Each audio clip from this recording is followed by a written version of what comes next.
I don't know. Sometimes I write stupidness. Oh, hi, Allie. Hi, Mike. Hey. Hello, hello. Like sometimes I forget that I write stupidness. Like I look. Archimedes is famous for sitting in a tub of chicken sauce and discovering gravity. But you never heard about the tub.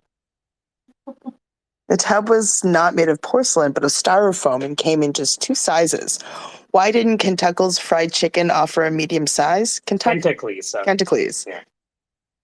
Kentuckles, you see, my fine boy, reduced offering variability, increased scalability, and eliminate supply chain profit erosion in the long run. Kentuckles wasn't the first person to avoid offering a medium gravy with their fried chicken, and it would later prove to be his downfall.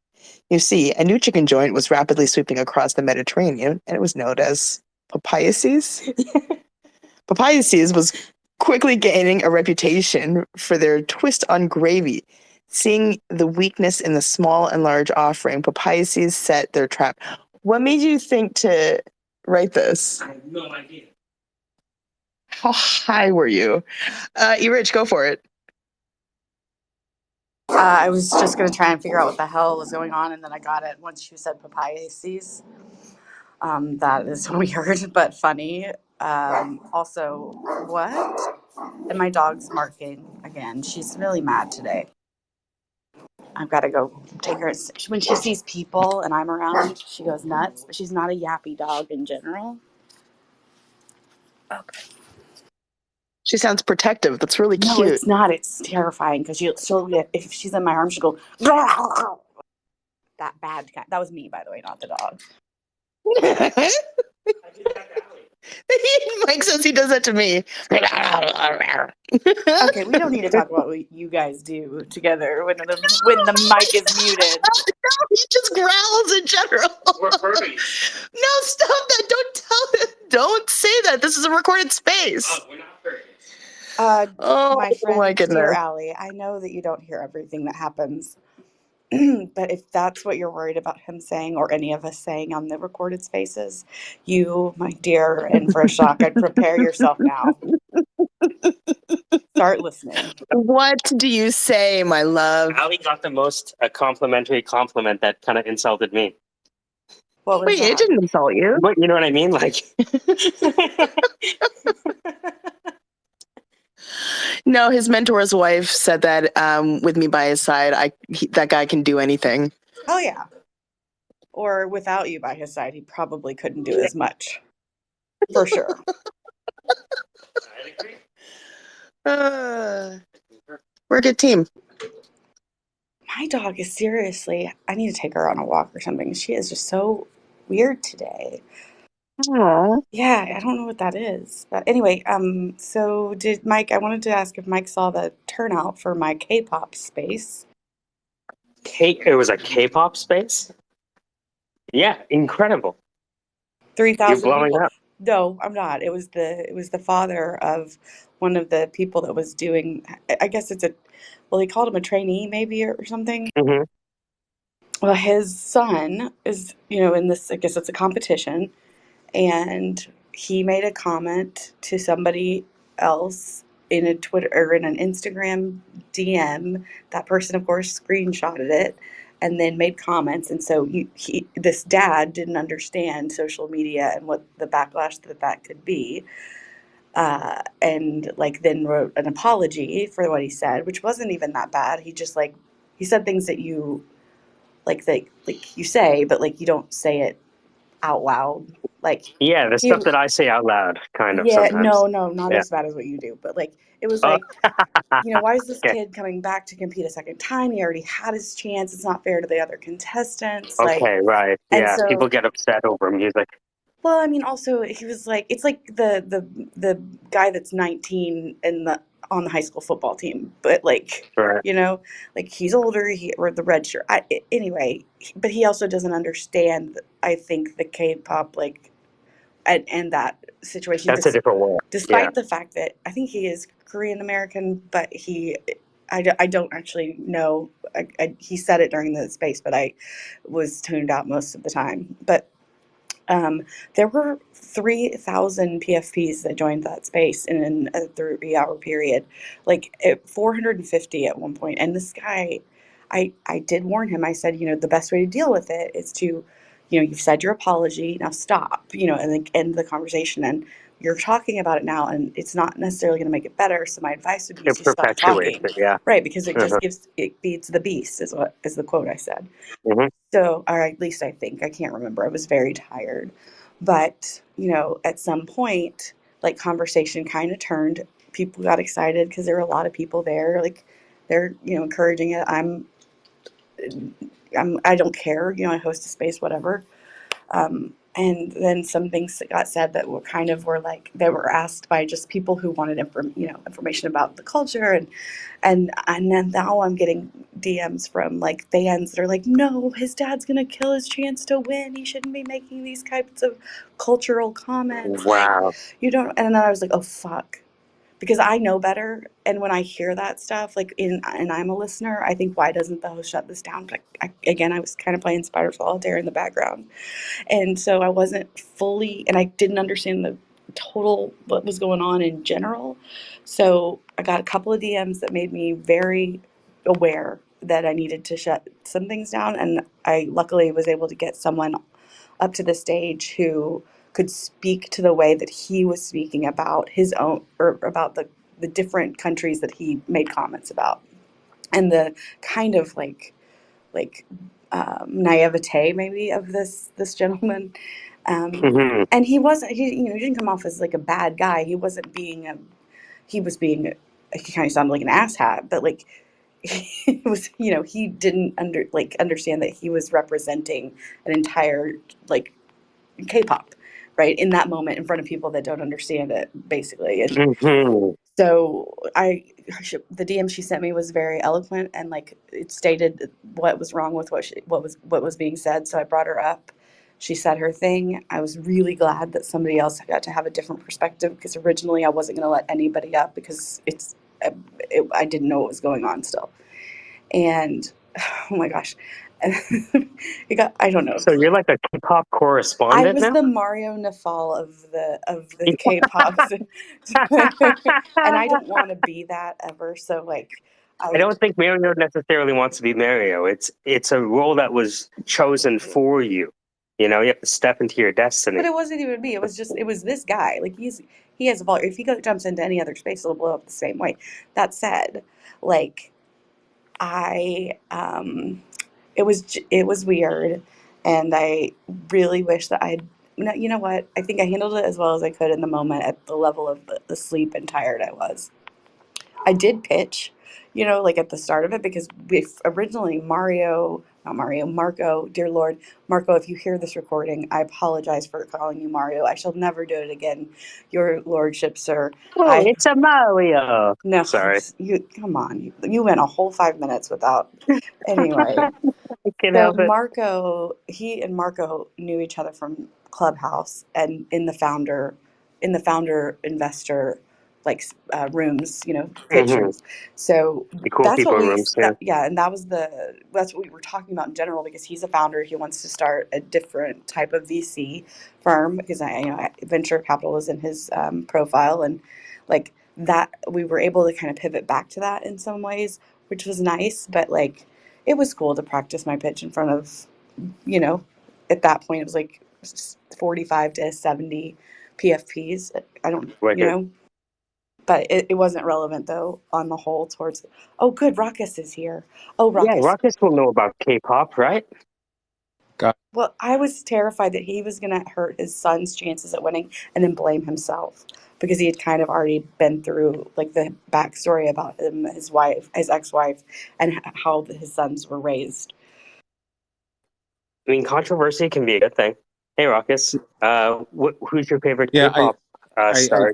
Rich is a K-pop I correspondent. turned the volume down because had my wife heard K-pop, she would have taken my phone because she loves K-pop. She needed to be there. See? We needed her. No, Hold on, you got to grab her. We got to tell her about the latest in K-pop news, of which Rich is the that's producer. Okay, a listen, negative. Mike, it's a recorded space, and I'm very, very nervous about, because I had to, like, I got followed into other spaces later, like and people were saying that who would have these, that like what was wrong with the host and co-host asking those questions. Like, I do not want to become a K-pop controversy. I'm like, sounds like it's something that, you know, they get excited about, and I want them to have their stuff, but I don't want to be part of that. They're very, very Mhm. serious about K-pop. I mean, it's a big deal, and yeah, Is K-pop the hip hop of Korea? No, What is no, it? this is like, it's a, like, you gotta understand. Like, I'm getting DMs from people. They're like, please, you don't understand what he's saying. This is so bad. This is so bad. That's why we needed your wife. no, I can't, I don't condone it because it's just no, I don't. No, to help me How- out, to bail me out of the I don't situation. condone it. I was so scared, Ruckus. You should be. I left. I saw that, and I saw the guy talking. I saw K-pop, and I left. I was like, "Let me get out of this You couldn't room." have seen K-pop because K-pop wasn't anywhere. No, well, the guy. I saw the guy. I was like, "Why are these Asians in here?" And then I looked at the guy who was talking, Brandon. Brandon, it was the dad of one of the, I guess, I don't know if they called contestants. Yeah, and I saw it. It said K-pop, and I immediately turned It did around. not say What K-pop did it because I did say? not put that. No, in his bio.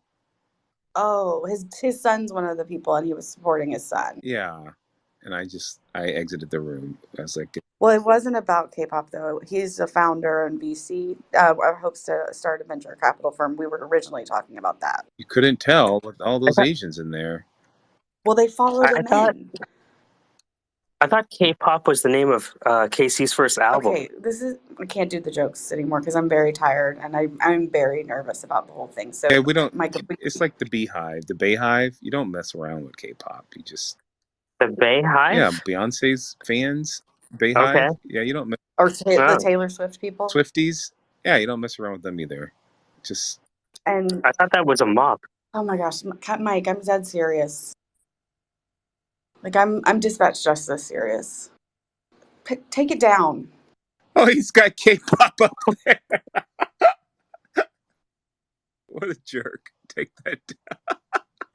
It doesn't say what you said. It does say K. It's keg pop. It's different. It's when that's keg pop is known as country music in the South. Keg pop. It's funny. Yeah, I'd be nervous too, E. Rich. That's a very serious. And you had a following in there, so that was pretty. God love you. Well, she looks like a correspondent in the photo, right? E-Rich reports. Dinner, dinner, dinner, dinner, dinner, dinner. Right? No? All right. Look, sometimes destiny chooses for us, you know? Wait till Mrs. Ruckus gets in here. She's gonna. I'm waiting for her to wait. Just I'm gonna just play it real nice, and then you'll see. She's gonna. Her eyes are gonna light up, and I I was want with to know about K-pop. I've never. I was wearing the owl PFP, yeah, you were. That's true. You were. and I changed my Mm. name to E.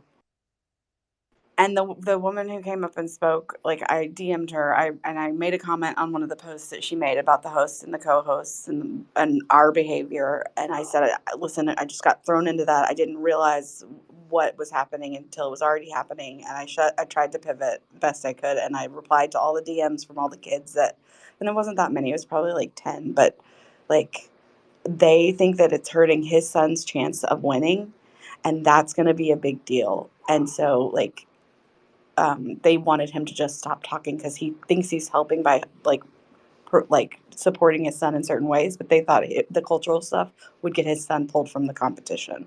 So, like,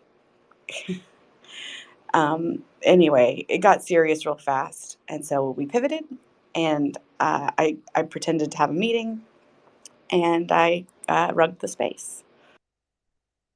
But yeah, 450 people in the room at the same time for most of it. Yeah, that was pretty intense. That's so. Were you happy with that? Are you okay with? No, You're not. How did it happen? Can you? he came in, and then the everybody just followed him in, Why did he just kind come of in though?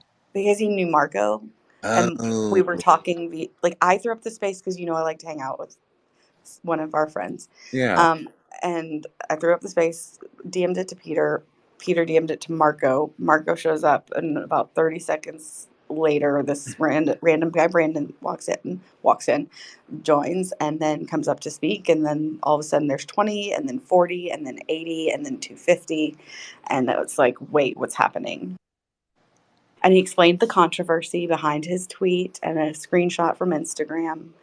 And he doesn't understand that social media stuff. I said, don't fan the flames.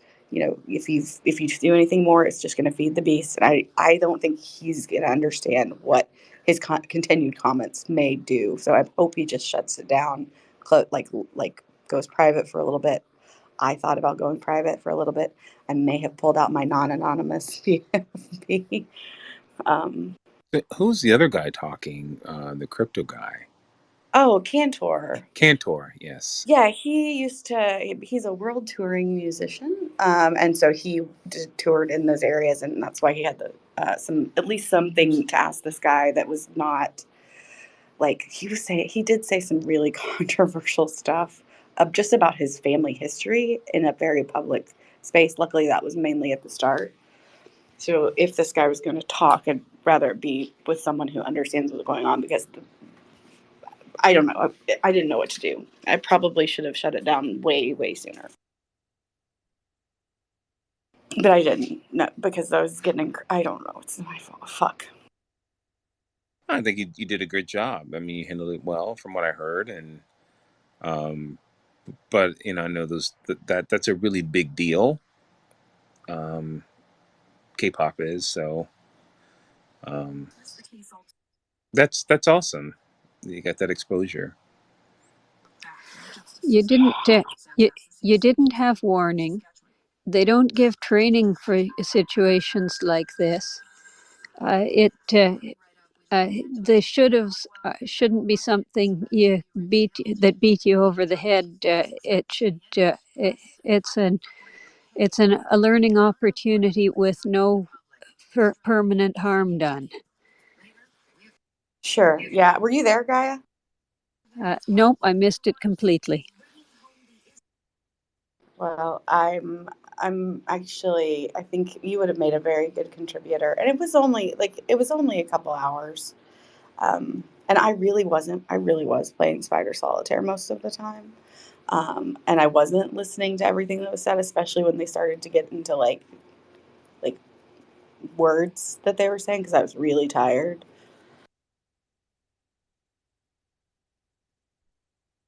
That's why I thumbs down everything that Peter was saying and anybody said. But it's still just bizarre that many people at the same time were in the same space. The plastic surgery comment was probably one too far. What happened? One of the people on the stage asked about plastic surgery. Oh, here was something that one of the reasons that I remember. There were people DMing, or there were people requesting to come up. And what I told them was, DM me the question. I'm not letting people up here who I don't know. And I will, consider asking it. That way people get questions answered. Because Brandon wanted to talk about it, it felt like. So I asked him the questions, and then I messed up asking it because I didn't know who the players were. And so then I apologized in DMs about that. That I messed it up. But the main thing was all these kids or PFPs were asking me to let Brandon know that the billboard wasn't paid for by anyone but this group of people that got together in Discord and raised money to get this billboard to help support their favorite person. I did like his points on the college scandal. That was almost forgotten about, but that was pretty interesting how he explained. Yeah, like he was giving data, like he was giving a background on other situations, like it was a weird smorgasbord, and he really wanted to talk. Did you notice that? Yeah, and I appreciate that. I mean, that part I did catch, so that was pretty cool. I couldn't get him to stop his stream of conscience. How do you say that word? Conscience. Consciousness. Yes, Oh, that's it. here she is, K-pop princess herself. Can you enlighten us on K-pop and what you know, K-pop princess? E-Rich had a space this morning and had 450 K-pop enthusiasts in her space. 3,000 stopped Oh, it. 3,000. Because one of the dads was in there, and he has a son that's. Here it is. There it is. Here Here it is. it All right, let me just put on my phone. Hand Thank the you phone so over, much, Ruckus. Ruckus, thank you so much. I don't follow K-pop like that. But you used to. I just no. There's only You like Asian boys with pink lips. Anyways, I didn't realize that there were Asian boys that think that way. With They pink just have lips? no, not the pink lips, but they just have a different mindset. It's different than the Korean boys I knew growing up. Yeah. Which were my cousins, but Right. But you were into K-pop for a little bit. I didn't.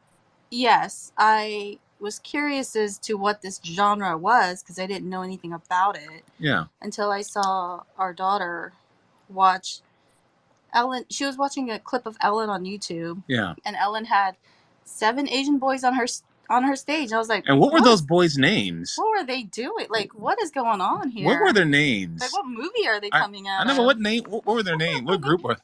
Huh? BTS. BTS. They're pretty awesome. Oh, really? Yeah. Yeah, I enjoyed the message that they sent out to the young people is what it was. Yeah. How long do you think you stayed in that phase of K-pop? Probably just through COVID. How long did you stay up watching K-pop? Geez, Ruckus, why didn't you say it? Like I felt I like was learning about the genre and what they stood for. Now, I have to say there's a dark side to that industry like any industry. What? Dark side. Yeah, there's a dark side to it. Okay, so I'm gonna say what Doll said. She asked about about plastic surgery, and I didn't actually hear the whole question because again, I was not really like my brain may have been elsewhere, but there's something happened with plastic surgery related to K-pop. Is that something that you mean by the darker side of that industry?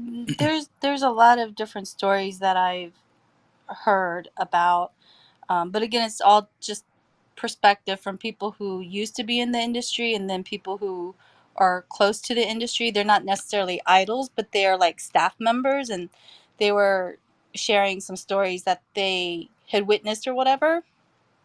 So, um, the, I think it's very common in that country that everybody gets plastic surgery. In fact, there are articles that show that parents, because they're very they're all about their visual. So parents will give their daughters and sons plastic surgery as graduation gifts so that when they get out into the university and into the real world, they feel like if they are prettier or more handsome, that they'll have an edge over their competition. So it's not uncommon for girls to have like the double eyelid surgery or their nose lifted or something done before graduation. And the double eyelid surgery is pretty interesting. It gets the crease because It's very, yeah, I think that's a very common procedure there. I can tell you, like, out of my 8 aunts, my mother and her sisters and sister-in-laws, probably all of them but 2 had it because they had their eyebrows. They call it permanent makeup, but it's basically tattooed on their eyeliner and then the double eyelid surgery. The 2 aunts, my oldest 2 aunts, didn't get it done because they didn't care. They were old. But everyone else pretty much has it done. They got it done here. Yeah, they got it done here when, because I remember when I was finishing high school, my mom actually wanted me to go get it done with her because there was an international doctor flying in for the weekend, and he was offering some kind of eye surgery in his hotel room. Yeah. And if she got a group of like 8 women together, if there was like 8 or more of them, he was going to give them a bigger discount. And so I felt uncomfortable with it. Like, what do you mean he's going to do it in the hotel room? like, is anything sanitized, or does he take insurance? I just remember asking her that. She was like, no, you just pay cash. And I said, well, what if something goes wrong? What if you get an infection? He's going to be out of the country in the next 3 days. Mm-hmm. But they went and got it done, and I did not. But that's pretty big in K-pop culture. You're saying that process. I don't think it's just K-pop. I think it's in that country. Yeah. Like certain Asian countries are So very, it's very like common. is the eye surgery in Korea the BBL of the US? Like, is that the? Are you? Perhaps What is BBL? Brazilian butt lift. Yes, Rocket. The Brazilian butt lift. Oh. You know the thing that Madonna got? Yeah. Didn't she get it? Yeah, disgusting. Yeah. So like, Is there like a Canadian butt lift? I don't know what the difference is. I think that's when you rub maple syrup on it. Stop it. Yeah. Stop it. But I'm in no way an expert or in that culture. Yeah. But that's just what Well, I had read up on, or because I was curious, like, why? Because the actors and actresses that I saw on television, they don't look like any of the Koreans that I know. Mike, I'm like, change the title. We might Yeah. change it too. So you want to attract eye crease. what does that mean? Eye crease It's horrible. What's Kama Sutra? Oh, might change the title. Oh, Canada Sutra is a Kama Sutra of Canada. Oh, yeah. So, Thank you, Mike. No worries. Yeah, so she had 3,000 K-pop enthusiasts in her room space. that fandom is insane. That was my fear. I was really afraid. Like, if you say one thing, and like each group has their own fandom, like how we have like the Swifties and the Beehive. Bayhive. They Get it right. Oh, excuse me, Beehive. Their fandoms are insane. Like, I can't like, it blows my mind how much power that they have. They threaten to like hurt people, right? They don't threaten to hurt Well- people, but they are for social causes. And I just remember, like, a couple years ago, they took down, what was it, Texas or somewhere? They took down an entire system. Oh yeah, they hacked something. Yeah. They just flooded this system with so much. Yeah. They put out the bat sign, and they all went into the system, and they just flooded it. Yeah. And like they did a couple of things like a few years ago, I remember, and I was just like, wow. And then, like, just recently I read there's a group called Blackpink, and one of the leads. Why does it have to be black? Huh? Why does it have to be black? They're not black. That's Okay. just the name of the group, Blackpink. Okay. Right. But one of the idols in there, her name is Lalisa. She's actually Thai, and the Philippines love her. So two of her fan groups got together, and they're putting on this whole production for when they bring their concert to the Philippines. They're like, I don't know, ordering like cakes, and they were doing something with a light show or something with a helicopter. I have to it was just, they just wanted to make sure that she felt welcome in their country. Mm-hmm. And so these two groups are getting together, and they're putting on this huge production to welcome her to the Philippines. Mm. All right, drink some water, take a break. Oh. Yeah, you're making it, the K-pop thing is a little. Why? No. Don't silence her, Ruckus. This is Women's History Month. This is Women Empowerment Month. This is our month. It is? That's a pretty big group. It is. It is. Powerful. I thought they were dying off though, but Women? No, women, not yet, but K-pop. Well, oh man, my daughter, I'm telling you guys, she is mad at me. She took a toilet paper roll, which I don't know how she got it, because it's all been up above where she can reach, and she TP'd my bedroom. Toilet paper. What?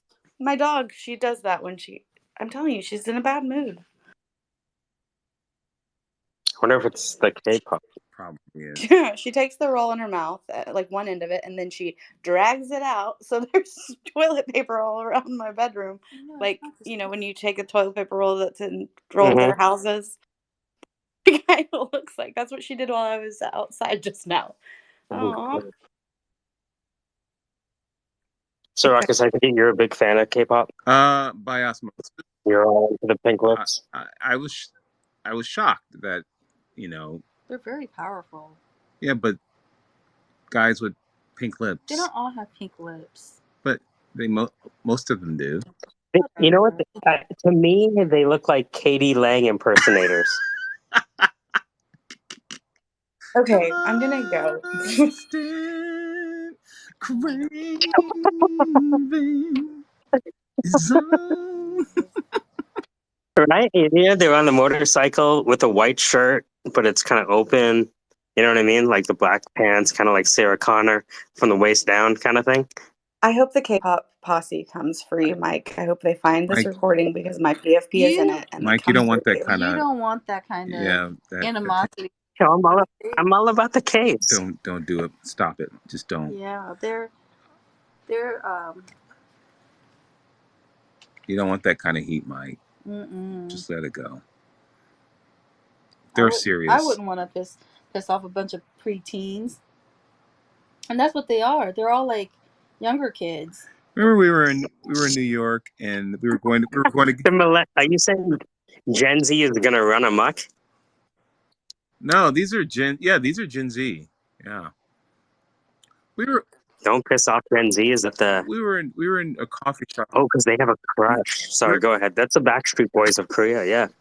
We were in a coffee shop in New York, and they were handing out Oh, these coffee sleeves. These cup coffee sleeves, like the Starbucks, Yeah, it was and it was a line like blocks long, yeah, it was crazy. just to get a sleeve of BTS. It wasn't BTS. It was Jungkook's birthday. It was his birthday month. His birthday's like September something. How old is he? Now? Yeah. 25? How many are there in the group? There's 7 in that group. What are their names? Are you testing me? Creepy. You're an asshole, Ruckus. What are their names? Jungkook, Mungkook. Yeah, that's what you wanted to say. You piece of She shit. knows. What are their birthdays? There are I don't know their birthdays, but they're the oldest had to go serve military, so he's out of commission right now, and so all the other 6 members are solo Mm-hmm. projects because they'll Well, hold on, Ruckus. Like, all eventually have to go through military. So yeah, Blackpink fans, they hired an airplane to welcome her to the Philippines. Aw. Her fans. Okay. Like, how did they all get together to look? Penny jar. I guess. Get your pennies together. But that's how powerful they are. This is our COVID life, Mike. This is what we did. K-pop. Yeah. That's the sound of the gun. You know? Watch Gotta out. have something. The K goes pop. Right? We're locked down. You couldn't go anywhere. Well, the thing is, like, you know, Adam Carolla said that America's largest export is culture. You know? So I kind of look at it like Backstreet Boys. Remember they had that Halloween song? Backstreet's back. All right. Yeah, that's the kind of get up, right? So I'm like, I get it. That's like a win for America. K-pop to me. Like, have you ever watched any I haven't listened to the music, but I've watched the first 10 minutes of a documentary on it, and I saw like, oh, it's Backstreet Boys in Korea. Okay, I get it. You know. I sent you a DM, Mike, of a screenshot from people that were listening this morning.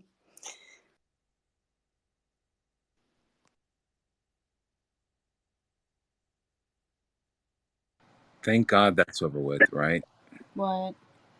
Well, I'm double It's checking not. this over. It's not as big as it used to be. It's actually gotten bigger. Ruckus, what do you have against? You No. know what? We should get You know what? J-pop. What is it? What did you say? J-pop? All the other They pops? were nominated. BTS was the first first Asian group to get nominated for a Grammy. That's a pretty big deal. It is. But what about the J-pop? Name the other pops. J-pop, K-pop. There's C-pop and J-pop. I don't know. China pop? There's bop ba doop da bap. Yeah, there's a bunch, but I I don't think they know. need to have like the I don't know how match big they are. and get in an arena and duke it out on who's the best pop. It's all the same sound. I mean, I thought that's what Eurovision was. Yeah. Eurovision. Yeah, that's a weird. You want to talk about a loyal group? Those Eurovision folks are serious. I wonder who would win. Imagine, like, you know how you have celebrity Yeah. deathmatch? Like, who would win? Like, if you had Beehive versus. Okay, who has more rabid fans? The BTS or Beehive? You're onto something. Uh-huh. Yes. Yes. We need a big field for them to meet up in, like, yeah, like a Braveheart You mean or like something. a British space with a certain title, Beehive versus. No. I'm talking about like out in the open, a field. Like they need to all meet up there and have their faces painted and whatever. And you know what I An mean? international pop music showdown. But Yeah. but how would you judge it? By how whoever lost the most blood and whoever's the last one standing. You know what I mean? That's what you do, right? Oh, Or I they could have a see. A dance off. melee among the fans. What if it's like a clash? You know how they have a sound clash in Jamaica, but like each side is like sending out their best dancers with. It's like a versus. You know what I mean? Yes, versus. A dancing versus, because you know how they know all these dances from the TikTok, right? I sound like a fucking boomer. You know how they know all the dances from the TikTok and the big back. Sorry, I'm 40. What I Tiki talk, the tiki talk. The TikTok and the big buck, you know, the society, yeah, in my day. You know what I mean? Like, yeah, I don't want to go down that rabbit hole. Like, I mean, we had our own shit. Like, DMX was my version of what was your K-pop, Ruckus? Mine was like DMX, and yeah, all that shit. You know. I was a huge Michael Jackson fan, so that's my thing. That was my. Okay, so hold on. Like Michael Jackson taught them how to dance. So you're basically looking at Michael Jackson's musical lineage children, if you think about it, right? Yeah. And basically, like you're looking at like descendants of like James Brown, like if you go back. So it's kind of like when Corolla says Corolla didn't finish the phrase. Corolla said that America's largest export is culture. Whose culture? Whose culture is getting exported? Right? Yeah. It's yours, Rocket. So be proud. Yeah. Be proud. Yeah, right? absolutely. Like you have a bunch of like if you look at people overseas, they all have the Drake beard now, right? Which used to be the Method Man beard, right? And even their accents. You notice in the UK, you have a bunch of people talking like Drake. It's crazy to me. And it's like, yo, this music shit is so powerful, dude. They say politics is downstream from culture. Imagine one of those guys decides to run for office. Fucking in. Yeah, I could see that. Mm-hmm. Like Method Man could run. Yo, this is how big K-pop is. They have K-pop stars teaching calculus because they're the only people that the students will pay attention to. What are you talking about? Saying Ruckus has to drop an album before he can run. Huh? So you're saying Ruckus has to drop an album before Wait he a can minute. run? What about our pop? Ruckus pop? Yeah. I like it. Yeah. Where he just sings Engelbert Humperdinck because he likes karaoke. Oh. He did promise me that he was going to do a spoken word. Yes. What happened to the Ruckus spoken word? You don't think I'm going to forget that shit? Yeah. I don't even remember. Mine like a steel trap. Ask him again. He can't deny a direct ask. That's his weakness. He can't deny a direct act. Ruckus, can you please do some spoken word for me? Please. Please. You promised. I'll have to put something together. I don't know any spoken word. Just imagine channel the inner millennial. Remember, It's just stream of consciousness. You can do remember it. the Yeah. I believe what in was the you. movie with the Lorenz Tate? Uh, remember that Mhm. movie? What was that movie? It was all about spoken word. Do you remember that? Imagine you're a millennial who just got laid off, and now they're a slam poet, and they're on stage now. Welcome to the stage, Ruckus Zell. Ruckus, tell us about it. Lost my job, man. Lost my job. You know, Fuck that job, man. it was Fuck the that job. millennials are doing that dance now. You know that spoken word dance? Didn't you post that where they were like in front of the two kids in front of the police officers? Is that you? For crumping. Oh, yes. It was fucking crumping for protest. Oh my god. Oh, my God. What is that? My buddy What is that Quinn, called? crumping. Crumping. Yeah. My buddy Quinn, my best friend, he has a joke, and it's called Slam Poets Ain't Shit. And it's so funny, dude. I gotta send this to you. Hold on. You're gonna love this shit. There we go. The guy comes in and he's like, "Hey man, what's your name again?" And the guy goes, "Brotherhood." He's like, "Brotherhood? Oh, don't tell me." You get the fuck out of here with that light skin and nappy ass hair. Did you send it to me? I just put it to the Oh, top. What? there it is. Okay, it just appeared. Did it? Hold on. Who's the truth? Come on, everybody. Sorry. I've been talking to Manish a lot, so I can't help it sometimes. I'm gonna look up crumping. You ever notice? Do you find yourself talking like Manish or anyone else in the group? Like, do you impersonate anyone from the group on your own I sometimes? I do that. do not. I don't know if I do that. I do say pick up different words, but like I use Right. Sandra's one, "Eat your peas." That's my favorite one. Uh-huh. Uh-huh. Is what it is a good one. But I just sent you the clip. Take a listen. Even if you just listen to the first 30 seconds, you're gonna laugh your ass off. Because you know who he's looking at. All right, be right back.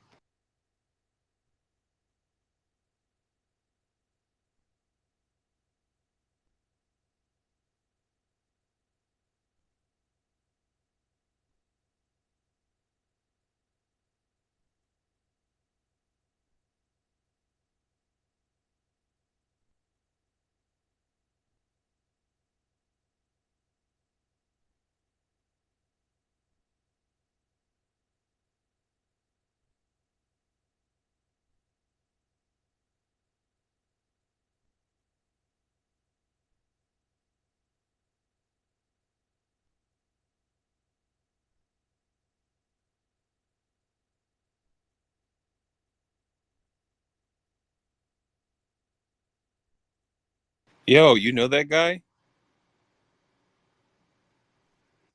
It's his best man. Yeah, it was the best man at my wedding. He's pretty good. That's Quinn's a monster. Fire. He's fire. He's so funny. Quinn's a monster. And that was just him heckling a heckler. Like, you should see his stuff. I'm gonna send you something, and it's called Saran Wrap.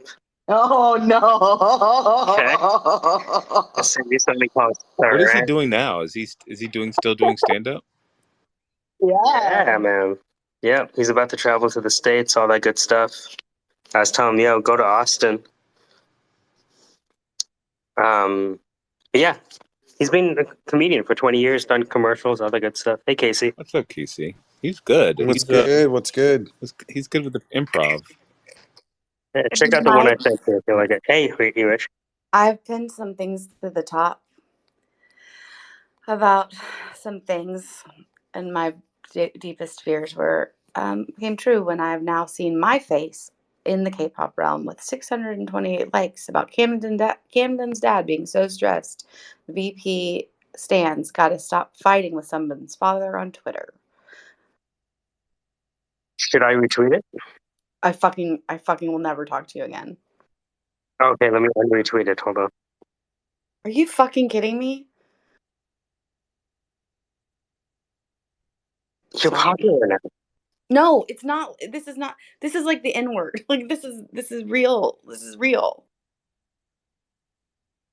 Well, if there's anyone who I believe can navigate these rough waters, it's you. Yeah, but don't make the waters choppier, dude.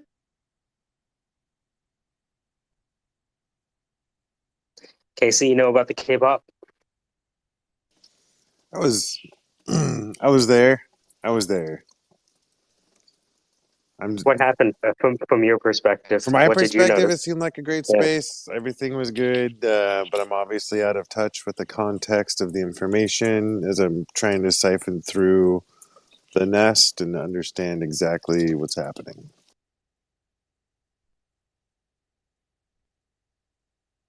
I just really didn't want to see my profile picture associated with people like doing drama online. That was why I got upset. Sorry, I kind of came off stronger than I No, intended. it's fine.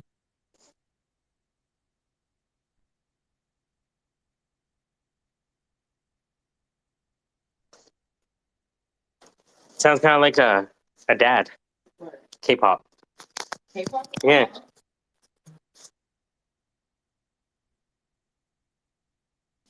So, what was so bad? I don't understand why this was. I don't understand how this is bad. Like, oh, it impacts the sun. Yeah, I get the impact part theoretically, but what did he say that was so bad? He didn't say anything bad. This is somebody taking it out of context and saying he had beef, right? Yeah, no, that is happening. But my thing is that I'm a professional. I should have shut that down sooner, like kind of knew better, and I'm just tired. So I'm having an anxiety attack about it because that's what I do. That's what I do.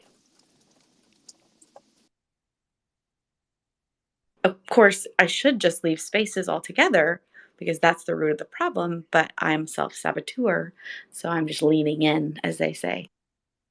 But Mike's leaning in too to his Mike-ness in a way that is like extra today, and I'm so sorry that I kind of came across as rudely as I did, Mike. I'm sorry. I had flashbacks to that one guy that called me what he called me in one of your recorded spaces, and I kind of anyway. So what about what Brandon said? What about what he said made it seem like it was appropriate or correct to say, "Oh, his father's ending K-pop"? Like, Apparently, like the things he made comments because he switched back and forth between comments that like he made some comments about I don't know. I can't really remember exactly like it, if you saw my DMs and the summary in the DMs, you'd understand where I'm coming from. But he made some insensitive remarks about about different cultures, threw them all into one basket. He was like talking about how these are teenagers with not fully formed frontal lobes, which I also said on the stage. They don't like you're questioning screenshots on Instagram from a 19-year-old or however a teenager, like, dude, just back off. But also he's of the generation that doesn't understand how things can get blown out of control in social media, and so that was one of his original questions. And like he apologized in a Twitter thread, and then he came to the space, and then people came in because he was in the space, and he continued to talk about it. I did tell him that it was going to make it worse. He did talk about his personal history with his ex-wife, with his relationship with his sons, but commenting on a teenager's capabilities and saying that they have like bad intentions or different connections because he didn't know the history of the stuff. Like, it's a teenager. This is a very public like thing. I just, as a parent of someone who is in a voting contest, to say that kind of stuff to me, it's like out of line to comment on somebody else's like kid, basically.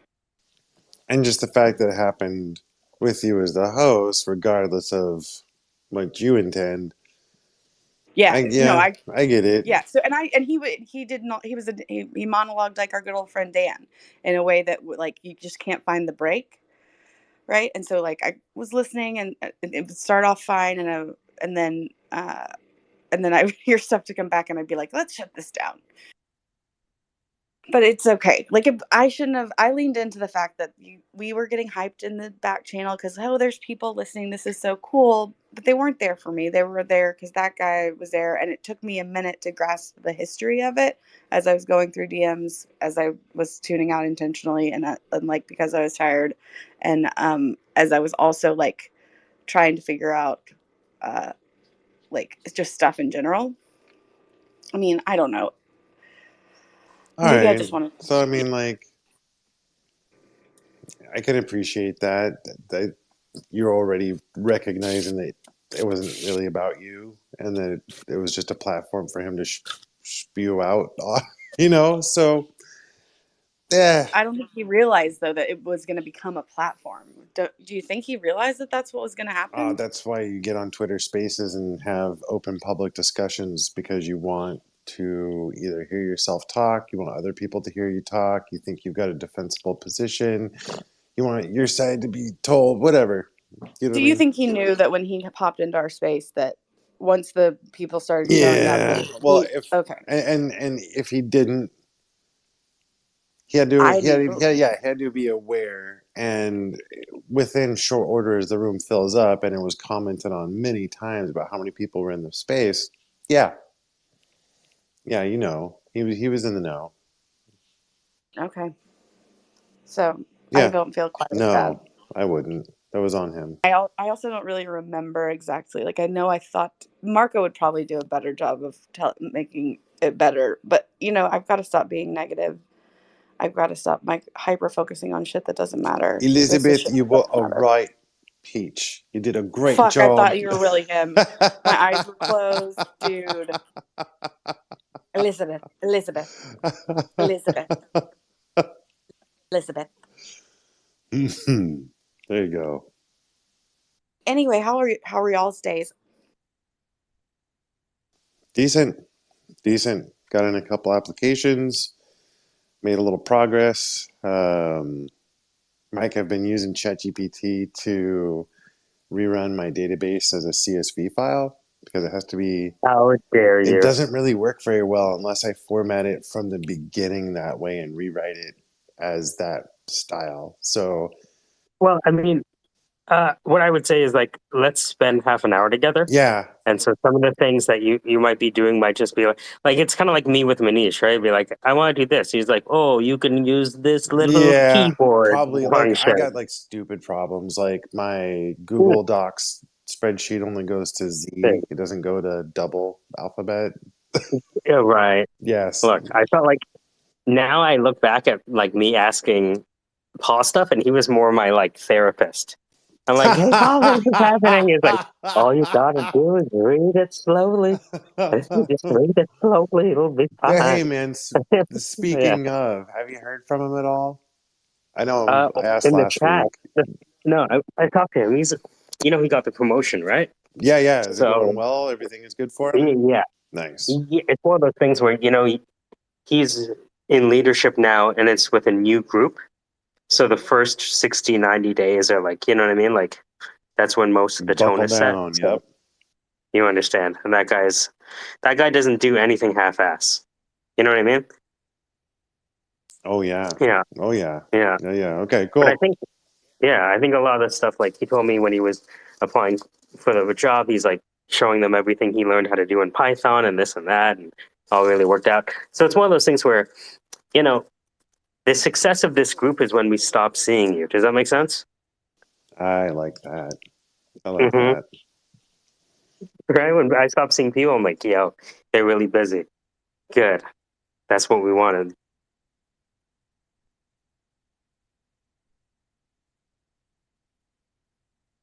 Yeah, I woke up and had a meeting with Manish. It was fun. It was fun.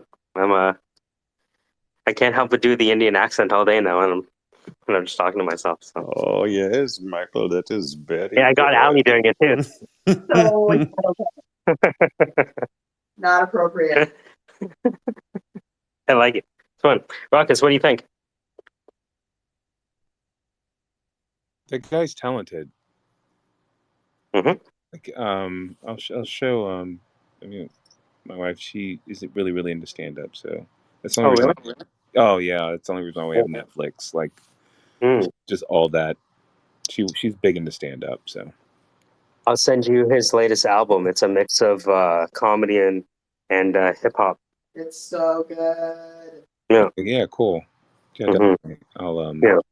So he's about to come to the States. So I'm. it's oh, go ahead, Casey. No, Sorry. I'm sorry, Rex. Go ahead. No, no, I was just gonna say stand up's pretty hard. It's really tough, and it's just when you're good at it and you can flow and it flows. It's like throwing a fast. You ever tried throwing a baseball, a fastball? It's like you know how hard that is, and just people can do stand up effortlessly. They're just gifted at it, so it's cool to see. Especially getting up on the ball on the first throw, throwing as hard as you can. Yeah, have you That's tried throwing a fastball? Like that's really hard. as a first throw too. That's what really makes it challenging. Yeah. So I was gonna say like I've been having a lot of fun diving through the degen spaces and just rummaging through the self-proclaimed idiots.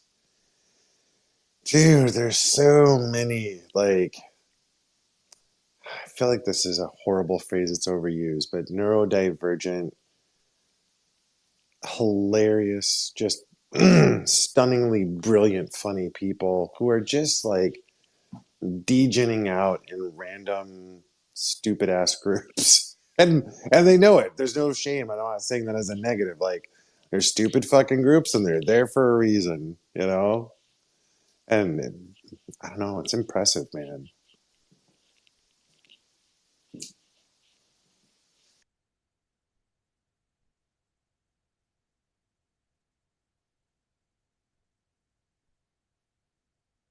I'm trying to get E-Rich to hang in there with me and go actual surfing through the spaces.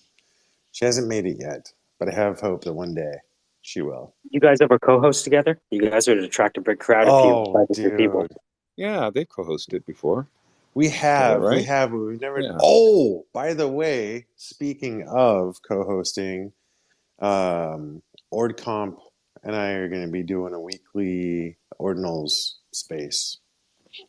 We're going to do it from like 10 to 11 Eastern AM. Nice. Yeah. The network of networks is growing. Oh, dude, I cannot. And I think for that one, I'm going to do mostly just like two, three, maybe four speakers max. Everybody else can just listen. Well, you'll see how it evolves. You can always do like a mixed show where you Yeah, do like a conference style and then you take questions from the audience, sure. right? And you bring them up in an organized fashion. Yeah. They do that. You know how they have like that one microphone posted on either side of the aisle? And then after the talk, they'll have people come up and argue with the speaker kind of thing. Yeah. Yeah, something Yeah. like that. Yeah. But there's so much to dive through. I think that we could do a 1 hour scheduled space. There's that. If it's anything I've noticed, Bitcoin discussions are evergreen, you know? Yep. So there's Yep. always something changing, always some new controversy, blah, blah, blah. And what I really like about it is he doesn't necessarily have a singular project to promote. That makes it really easy to do. Talk about all the projects, all the people out there. That makes it good. High five, you, Rich. Okay, I've now screenshotted all of the things on my personal profile that are involved with it. I have deleted the actual tweet. There were 80 profile expansions. I am I'm going to let this go now. I'm going to burn it and let it go to the ether. But I think it's going to be a minute before I'm going to be able to do a space in general, Casey, which means give me 5. I am Space's Sherpa. I'm a professional. Let's do this. Send it to the dead wallet and let's fucking go. Burn that motherfucker. Yeah, get some. That's awesome. That's awesome. May that experience rest in peace. Until the next one. For I want now. Because there'll be more. but you'll be more practiced now. It won't be such a smack to the face surprise. Well, I really, really, really don't like it when certain different, like, I would say racial things come up in a space because, like, that sucks, right? Like, I don't need that. Nobody needs that.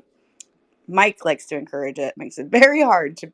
Except, why do I keep coming back? Who cares? I come back for you, Mike and KC, and Alex Mm. laugh, and Raka says, it is what it is.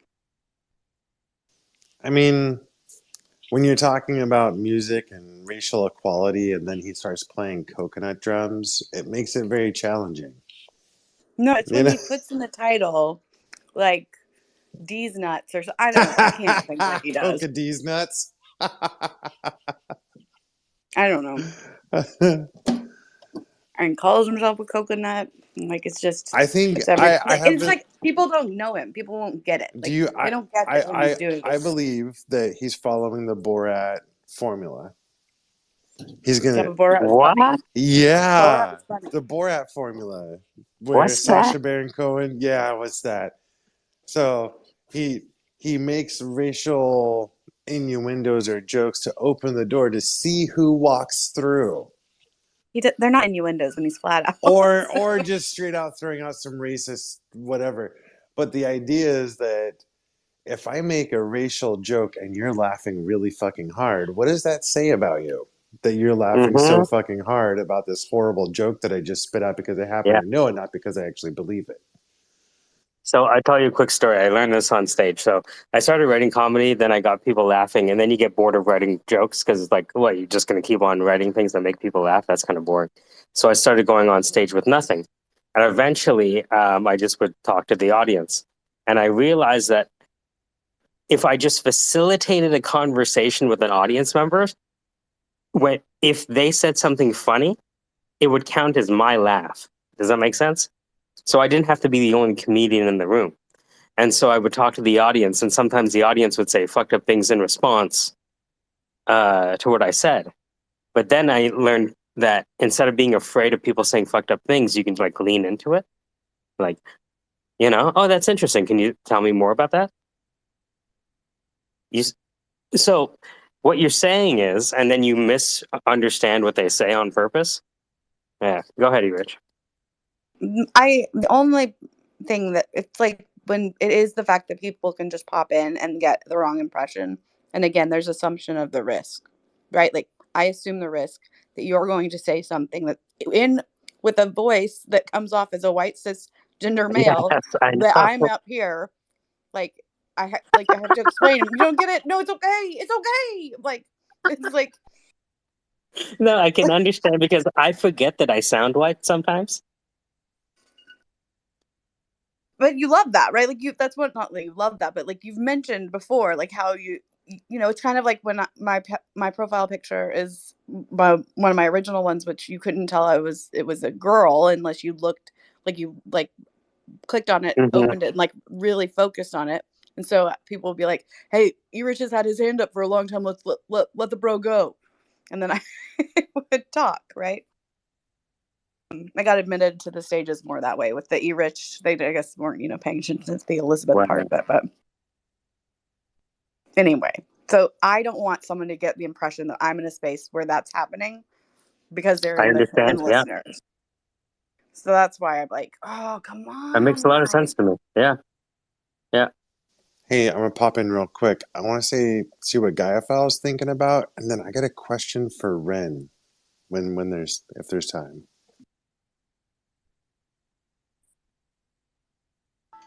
Well, the question that I was just going to say that it's nice to be able to lean in and improvise off what the audience say, but you tend to be doing that when you're at your best, and this was just not the time for Elizabeth to be practicing a new skill at that level with with that much at stake. It was an unfortunate piece of timing. And not the first time, actually. No. So Now, how many times do you think it's been? just I think really just twice. That would be two. But the first one was big. for me, in comparison, that was worse. I mean, that was 1,000 times worse. But I wasn't mad about it, except that it happened. Like I wasn't that upset, but that could have been the worst. Yeah. Ren and Stimpy, what's going on? What's up, Ren? What's Hey, dude. I might be mistaking you for somebody, but by chance, you don't have anything to do with that YouTube music video, Ren, do you? Oh yeah, that's all me, bro. Shut the I'm kidding. fuck up. I have no clue. No, no, I have no clue no. what you're talking about. I'm kidding, Okay. That's awesome. Okay. I was wondering, do you mess around with the Wise You could fellas? have sold this guy an NFT right Oh, now. Do you dude, realize that? so hard too. It'd have been hook, line, and sinker so fast. Ren, you had a space and you didn't invite us. And Wow. I'm sad about it. Wow, Ren. Opportunity missed. Thank you so much for just missing that. checked What, your profile to see the pinned tweet of the YouTube video. Mm-hmm. Casey mentioned, what and do they first thing call I this? So I noticed, could look at it. it's on your profile. It says you hosted a space, and Oh, you didn't invite that. any of us. Yeah, I just host. I don't invite anybody. If anyone Well, hops in, they dude, hop in. You how know? can I space the Sherpa you if I don't see it? All right, I'll invite you next time. I'll Yay! invite everyone that pops up on the first page of my invite list. You're on there, by the way. What's going on, It's Ren? just been so long. What's going on? Wait, who said? Was it Mike that said that? All right. Yeah. Mike, you're one hell of a character, man. Love Huh? your spaces. I said you're a hell of a character. Thank you. Like, It's an honor. fucking. I don't have much words for you, man. All right. Ren, I think you're really going to enjoy this. I pinned up into the nest a song shared by one of the Wise Fellas crew. I think maybe Ren is actually in that crew. Anyways, you might enjoy that song that I posted up in the nest when you have time. All right. It sounds like slam poetry to a guitar. Dude, it gets wild. It gets pretty funky. It gets pretty far out there in the middle, but talented and different and just wild. Yeah. What's up? I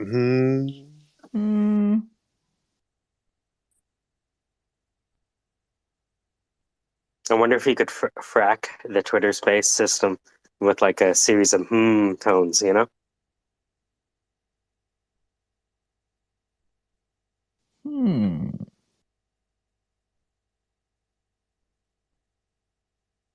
You're listening to the Syndicate, the network of networks, D's Coconuts.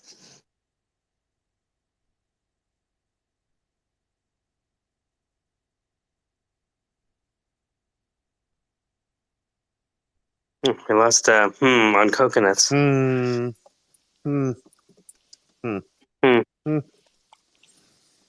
So, anyways, Song's pretty interesting. it is, right? I forget that I'm brown, dude. Yeah, I'll probably play the rest later. That's wild. I need to remember that. Can you imagine someone that, because most people who listen to Twitter Space recordings will have no idea.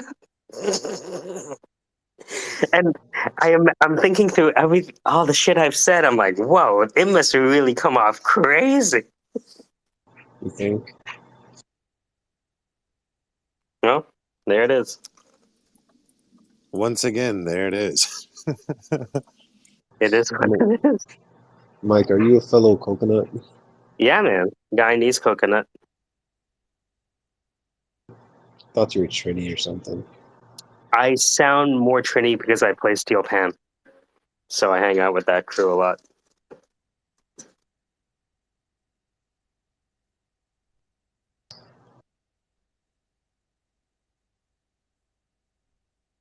All you want for have one chat? All you want for have one chit chat?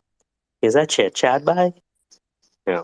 That shit sounds so fake, bro. That's what they sound to me. Bro. Hey, bye. What's wrong with you? You just want to chit chat? Yeah, ask. Man, it's good people. Funniest people you've ever. Have you ever met Trini people, dude? If you've never met Most Trini delightful people, people. funniest. Like, if you think I'm like rude and shit, dude, I learned it from them. What? Those people will see that you're fat and nickname you Fatso. I had a friend named Fatso. That's just a West Indian. Yeah, That's a West Indian thing. yeah. I had a friend named Pepsi. You know, they're not kind to people. They called me Roly Poly. Shut up. But I was Roly Poly for a Bro, while. that's crazy. Roly poly. What the It's fuck? just, I'm a big girl, whatever. Yeah. Shit. But like you learn, like if you go down into the real world and be like, you Yeah. can't say shit. My Yeah. grandma calls me Roly Poly. Fuck you. Yeah, my family is a piece of shit to me. What could you possibly say? Because they will say some shit. They will say some shit. Yeah. You don't realize, like, getting made fun of by your family is, like, just part of the gym. See, it's love. They want to make sure that you're tough, that you can handle it, right? It's love. Making sure you're capable in life. Real capable. But more importantly than love, it's funny. Does that make sense? Right? Because they don't necessarily care if you like it or not. Right? It's just funny, and that's the point. Like, you ever hang out with comics? They make fun of each other because, I don't know, just like a game. It's a language game, basically. It's fun. Ooh, watching a couple documentaries where they were just, tagging along with a group of comedians who are just going about their fucking life. Holy shit, there is no fucking bounds, huh? Dude, None. I'm gonna send you a book. I remember when I was learning about stand-up, I got a bunch of books, and I saw George Carlin's last interview. And in his last interview, the guy asked him, are there any books that you read? And he said, yeah, I read a bit of The Act of Creation by Arthur Kessler. And I read that book. It's crazy. I'll put it at the top.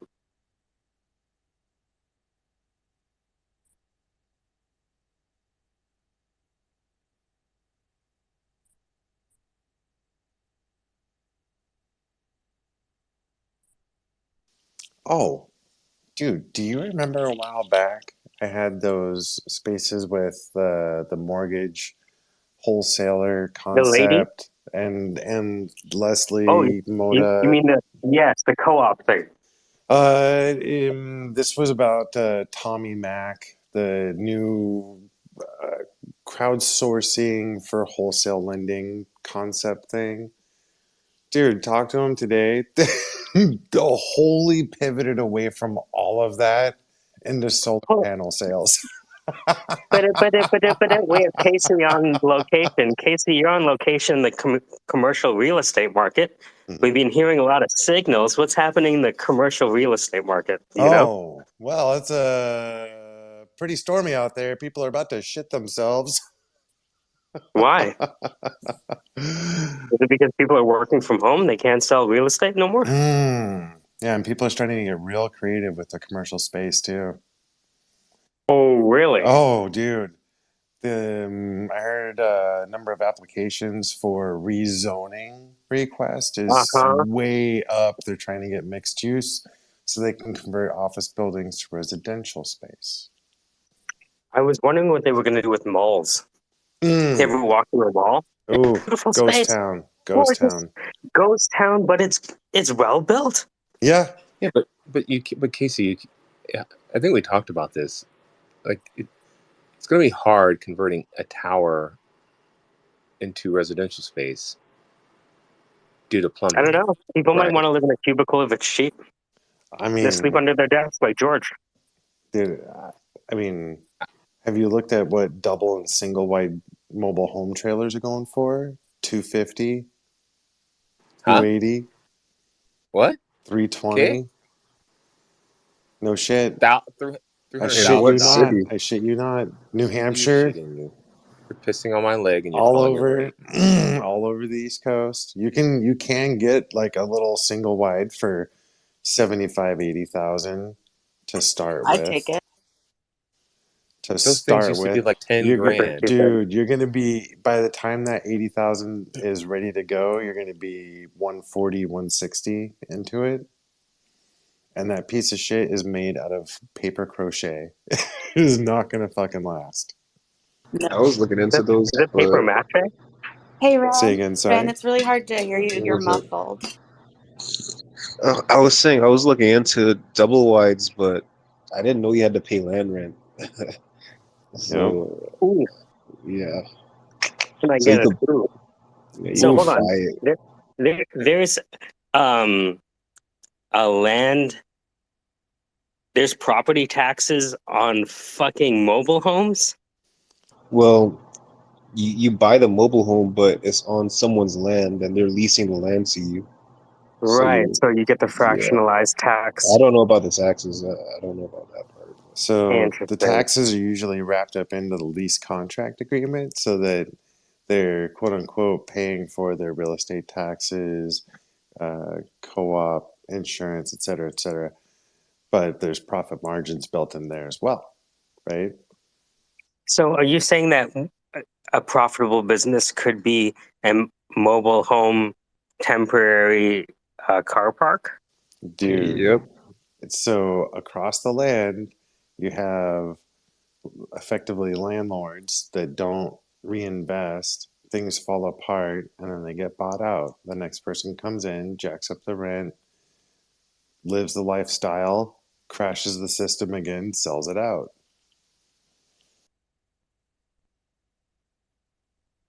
So how do we get involved? Sorry. Well, that's where that distributed co-op kind of came into play. Okay. So yes, let's bring it. How do we get on the topic? Was it I got what? bored, so I brought it up. Oh, okay. So hold on. So going back, I remember you used to do the real estate spaces, Hmm. right? Hmm. And you used to tell me about how you used to like talk to these people, and there was this lady who was really, really, really intelligent, and then they knew their shit, and that was like Yep. one of your different personalities. Yep. You know what I mean? Yep. So you talked to the person that was involved in that, and they pivoted. So can you say what the idea No, was? so that And was wholly different. uh, So Tommy Mac. So normally when you get a mortgage, at the end of the day, the money's probably coming from Fannie Mae or the government. At the end of the day, normally. So what they were doing is they were crowdsourcing the funds to offer another option so that the lenders could go through them for the money under wholly different rules. That's what they were doing. And there was, the person doing it's got a long career in the industry. They had all the right people. They were going. Talk to them today, and they've totally pivoted away and dropped everything with that and rotated to solar home sales where they do an equity share of the home. So what? yeah, you sell shares of your home to them and there's no loan. So let's say you had $100,000 house and you wanted 50 grand for whatever. Okay, you can sell 50% of the value of your home. When you sell it, you have to give them 50% of the current value of the home as well. But there's no repayment. There's no repayment. Yeah, because now they're a partial owner of your home. But what does this have to do with solar? They're incorporating different utilities into it, but one of their primary ways to go to market is through solar panel sales, where instead So of, it's 50%, and we want to put this on your roof. well, it works well for them because it's normally amounts of like 25, 30, 50,000, maybe 70 at the most. So would they potentially go after people interested in a home equity line of credit? Yes. Okay. Or doing solar financing, where they take a percentage reduction of their normal electrical bill Is the I other love one. I love that name. Solar financing. Dude, It's like it's brutal. it's the most JP Morgan, anti-Tesla thing I've ever heard. What are we gonna do? Harness the power of the sun. What are we gonna do? Solar finance. Ah, We fuck. will We're gonna apply finance leverage to everything. everything. Hold on. We're gonna leverage the sun. Ah, Yeah, it's good. It is the source of all value.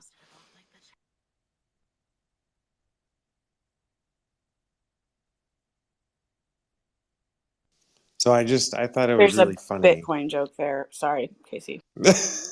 This is a good one too. No, I thought it was really funny to see such a ramp up to innovation in mortgage lending right as the market's falling out. Then reach out later. What are you guys doing? Yeah, solar farm. What? Yeah. Oh, funny. Wait, so Inventive, they're but like, hey, funny. you can't afford the solar panels. We'll get you the solar panels, but we want part of your house. Is that it? Kinda. So normally you see like no cost to you. We'll install solar panels. And then you get like 10% off of your standard electrical bill. That's kind of the low barrier to entry. Or you can spend $30,000 and have solar panels installed and take all the savings to yourself and have a $20 electrical bill when you normally have a $180 electrical bill. So what they're doing is giving a small loan, basic, not even a loan. They're saying they're taking a small percentage of ownership of the house and giving you the money equivalent to what it costs to have those installed. Does that make sense? Yeah, no, keep talking, keep talking. Say more words. Sorry. Yeah. So instead of using a lien on the property, they're using a modified quitclaim No, deed so to that part add I'm that lien, grasping. I'm trying to figure out right? the solar part. Oh, okay. So they'll give you money for a percentage of your house, regardless of what you want to use the money for. They're just using the solar panels as their marketing go-to. Are they prospecting? Like they're like, this person wants a solar panel. Oh, I can go and then. Oh, wait, by the way, do you need some other cash? Dude, he was he had a conversation at like 8 in the morning, and by 4 in the afternoon, they had like seven um, people I in bet. Let's do process. that. Yeah, dude. I'm like, oh, Jesus. Well, here's Yeah, the so thing.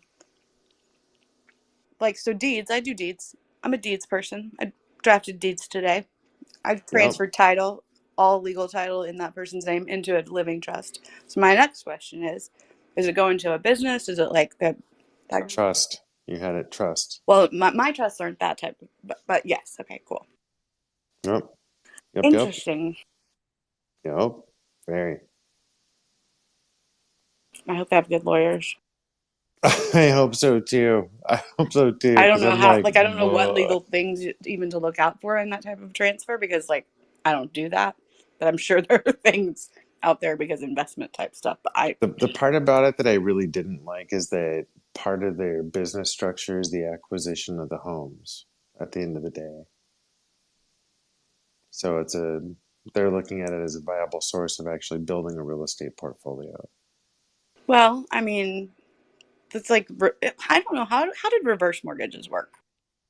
I see that's so kind of the same way, right? Except that it's counted as a lien on the house. It's an actual loan. And as that person is taking the money monthly, it's being added to the amount owed. And when the The, person, This right? actually seems cleaner than a lot of the shit that is out I, there. dude, yeah, I, they're buying your house in installments. No, yeah. they're buying And a part of your house. Like they're buying an undivided one whatever of your house. hmm But the solar one has a bit more sense to it in a way because they're adding value to the home and if they're taking the financial risk of the material and installation, then they have a stake in it until you gradually buy them out by paying them instead of your utility bill. That's how it could work, but I don't know But you're how well spot it on. is. That's how it's marketed for sure. And there's something to be said there. If you're saving $150 a month on electricity and you've got a buyout plan to rebuy your shares at $100 a month, okay, kind of There are makes sense. there are a lot of people who would like to make a change toward being toward a more sustainable h- house, but don't have a few tens of thousands of dollars to dedicate to it for the next decade. Yeah. And the terminology floating through is it's trapped liquidity. There's all this equity in the houses, but you can't access it.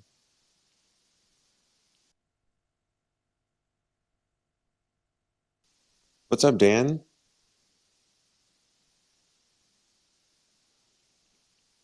I think Dan forgot that he's got his hand up. That's okay, because it's time. It's time for me to go to bed. So I'm going to bounce out. All right, I finally made it back. Yeah, sorry, don't leave just yet. We've got some more questions. So, what is this with the? So, is it kind of like if you agree to get the solar panels, how much of your house do you have to give up? Is it like, how do they work it out? So let's recut this a little bit. You can do whatever you want with the money that they give you for a percentage of your home. They have partners in the solar industry that are using them for easier financing so that they can sell their product. Because otherwise, they either have to carry the cost themselves or um, perform the financing for the consumer. So this way, they don't have to do the financing for the consumer. They get paid to install the solar panels, and it's a done deal.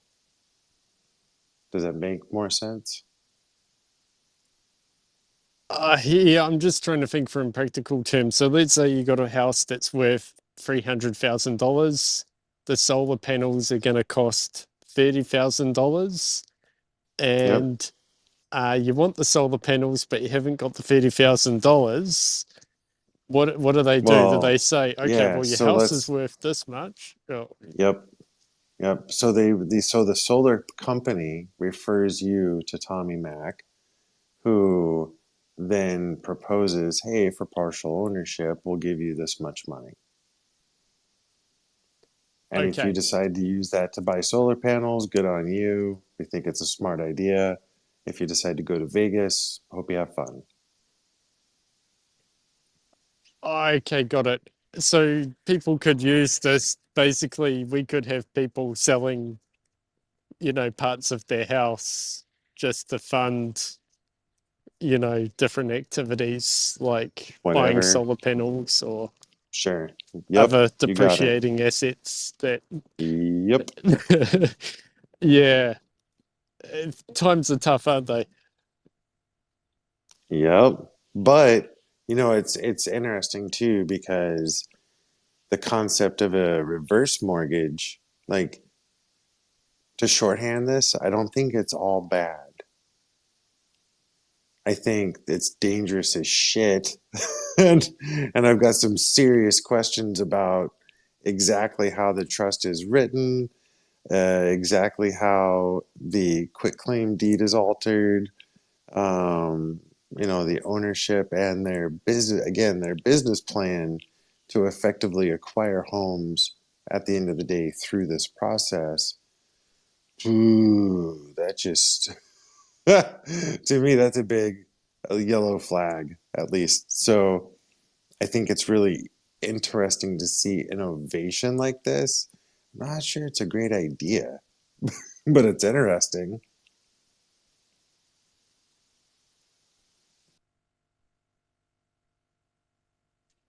Yeah, I mean, it's not something that I would do. Just with, I don't know, with solar panels, like something where technology, like new technology is coming along. So let's say you get some solar panels and a few years from now, there's a new type of solar panel that's far more efficient and you're stuck with the old ones. You're probably going to lose some value there. I don't know. But I could see some people who are kind of, scraping by, and if they can save any money they can, and they'd be willing to give up some ownership in their house to do it. It's kind of like, I don't know, short-term gain for long-term pain. After doing a lot of like debt consolidations, I have to say that I can imagine a healthy percentage of people who, one, didn't qualify to save money by consolidating debt, and two, just kind of actually average normal consumers. I can see them going for that. I that's the part about it that kind of like, whoa, makes me pull back a little bit because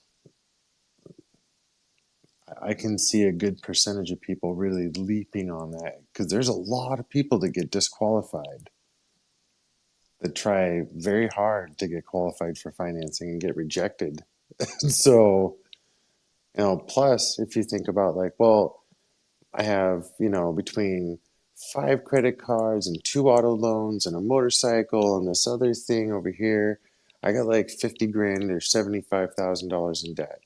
You're telling me if I give you 25% ownership of my home, that goes away, there's no payment. I can pay it all off and it's done.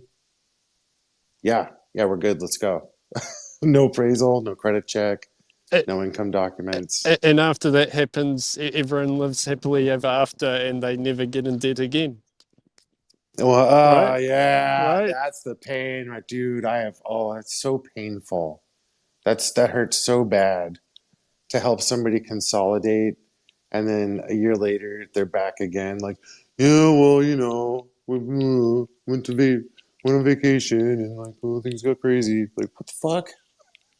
Yeah.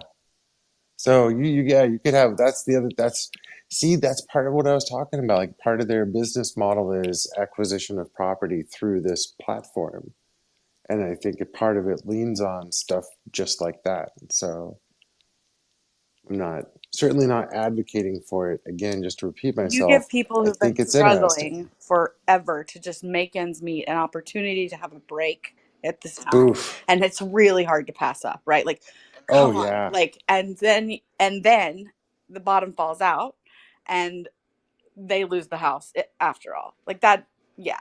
Like, It, yeah. it it reminds me of someone who, like, okay, they're on their last dollar and then they take like the grandma's heirloom and then they take it down to the pawn shop and they're like, how much will you give me for this? It's kind of the same thing. So it's not good or bad. It's It's just not another new bad. option It's that's not new All bad. available. right. It's So here's another little scenario to throw at you at the thought process. So you have somebody who's got a $400,000 house and they've got a $350,000 mortgage with PMI and they are choking, right? Like it is brutal. And you tell them, hey, we'll trade you the ownership percentage of the house for that debt. And I mean, in the moment, like, who fucking cares who owns the house? I'm just looking for a place to live I can afford. And okay, if the house goes up in value a bunch, I'm only going to get a small percentage of that, which is kind of the same as I would have gotten anyways because I'm already leveraged to the hilt. So, like, for the consumer, I'm going back and forth. Part of me thinks it makes yeah, a yeah, yeah. shit ton of sense, You're right? right. Well, that part about forgot about appreciation. Yeah, yeah. I don't know. Do they seem like regular good people, or they seem like real estate people? Bah, bah, bah, Um, bah. you know, well, he That was comes a from good the joke, mortgage Danny. world. It was a good joke. It was. I was just all serious. But like, as a character type, I kind of like him. He comes from the mortgage world, and he talks pretty bluntly about current day lending. He's not a fan. So of course that strikes a chord with me. So probably biased, but like there's I like talking with the guy. I like the way that they think about utilizing the tech and the system, but it's also like, whoa, hold on. Well, wait a minute. Because I can see it being heavily abused too. So I'm like waffling side to Well, side. I guess what you got to look at as well, if you're going to look at that offer, is like, well, what are you going to get in terms of saving on your power bill? And how would that stack up to whether you just had that money and you used it to pay off the mortgage? Well, yeah. So imagine you've got a $2,000 a month principal and interest payment on your mortgage, and that goes away. You know, like that's the type of that's what I would be doing with it. I would be targeting probably the probably the bond holders that are sucking the 3% mortgages and struggling, and I would use them as the platform to promote it because they want desperately to get out of those bonds because everybody else is making 6, 7, 8%, and they're stuck at 3. So that'd be the only way would be to utilize that to alleviate the pressure in the bond market. I think that'd be best case to use, but it's, oh, seems a little dangerous. I don't know.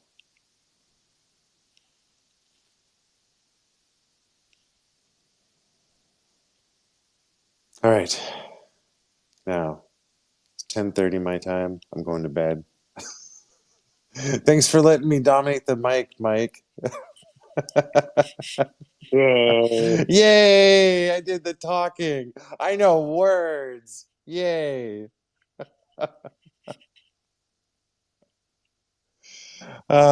Be well. Have a good one. Thank you. All love. Yeah, and thanks for letting me yell at you. Oh, no worries. It's fun. I don't. You're listening to the Syndicate. Solar Finance. Should be solar What path? We FUD rock. nats because we have Oh, fear, no. FUD, I fear, was trying to get the fear, English. uncertainty, and doubt. FUD nats. Solar because we were fudding it a little.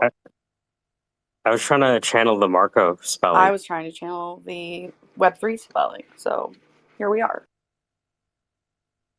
It would be harnessing Apollo, right? Solar Finance. I don't know what you're talking. You've gone above my head. Wasn't Apollo the one with the chariots Are and we the talking about sun? Apollo 13, Apollo things? I'm No, not the mad at sun you. god. Yep, there we The go. sun Thank you, god. Gaia. Thank you, Gaia. I don't remember watching that Disney. Technically, your grandchildren, right? But you'd want, Gaia. pardon? Technically, your grandchild, Apollo, No. right? According to Greek mythology. Okay. Yeah. Yeah. Yeah. But I'm just, but remember, Gaia is short for the name I took, which puts me in the fan club, not in the lead role. Ciao. But I think you'd want an ED on harnessed.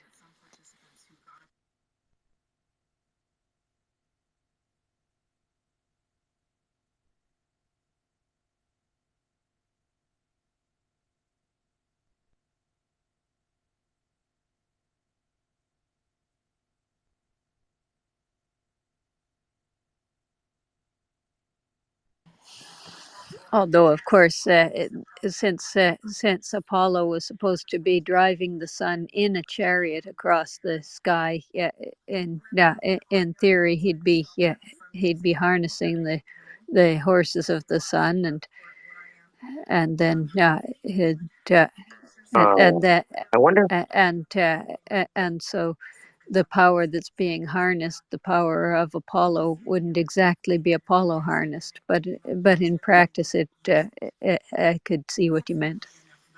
Yeah. What if it's not Santa, but it's Santa, right? Yeah, it's actually Apollo going across the sky, giving us the gift of life. Remember him being benevolent? Huh?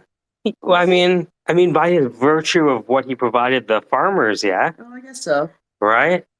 And it was all about his mistake and not being able to control. I think he like pawns the chariots off on a nephew or something. No, it was one of one of the Biblos. There were a lot Mhm. of demigods in Greek mythology, and one of them was a son of the sun, and on a paternal visitation, he begged so hard to try to drive the Right, sun yes. chariot that he got his way and got killed over it, and the earth nearly got scorched to a cinder in the process. Just like predicted, the horses were too hard for a boy to control. So Santa brings gifts at with reindeer on a sleigh. Apollo chariots horses, bringing the sun across the sky.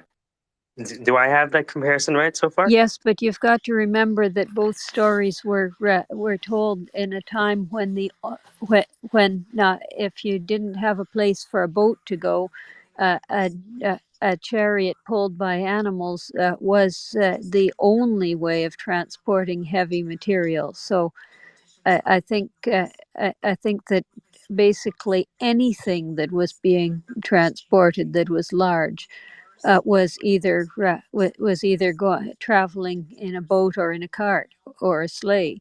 It's it's not. It's like the astronomical Oregon Trail. Yeah. So when you're drawing a comparison based on things being transported in animal drawn vehicles, I don't think uh, I don't think you should expect there to be a tight linkage when it's the only game in town.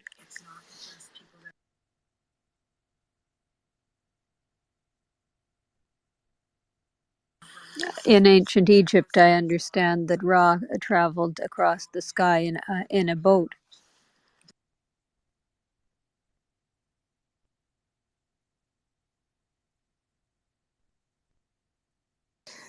Egypt has a is the sun god for Egypt Ra?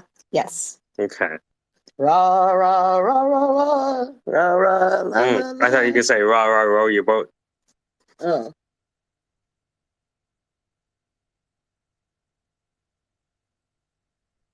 Yes, Apollo was Greek and Ra Egyptian, and everybody had a name for.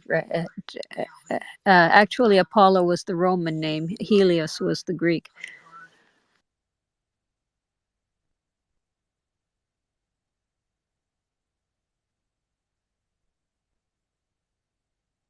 I'm surprised nobody's made Healy OS like as an operating system. You'd think that it would be the version. Ah.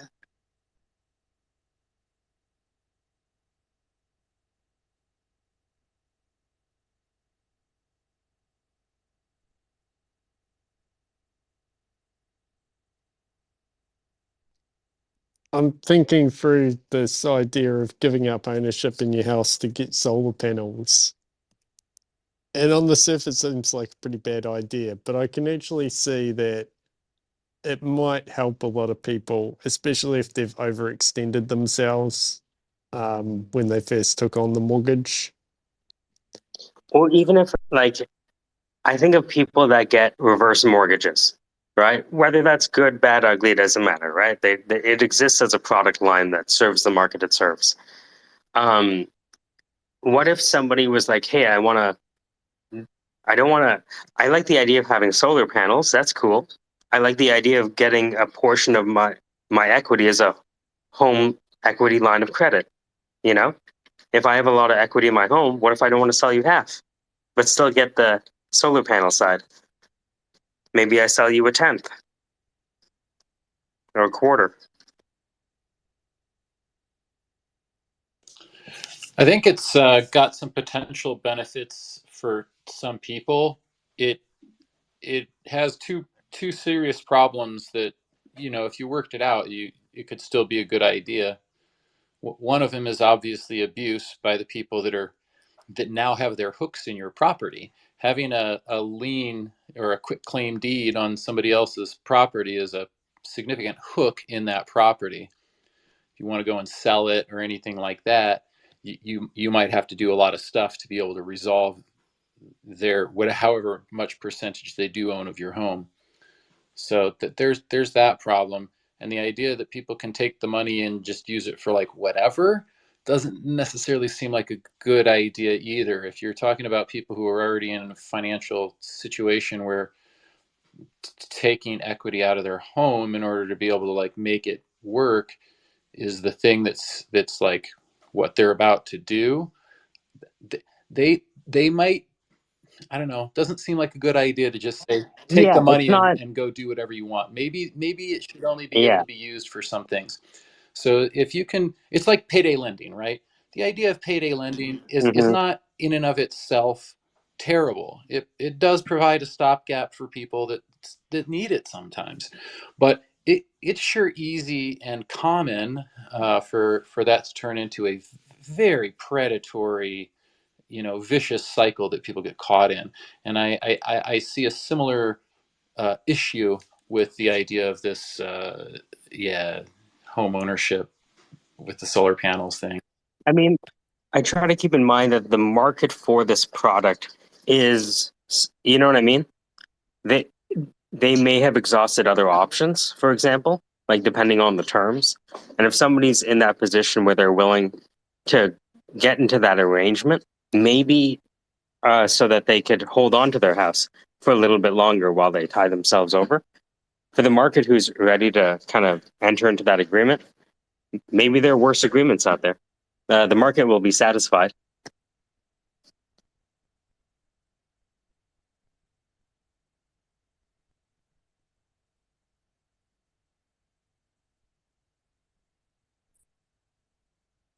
Ah, Septima, I was thinking about you earlier. Good to see you.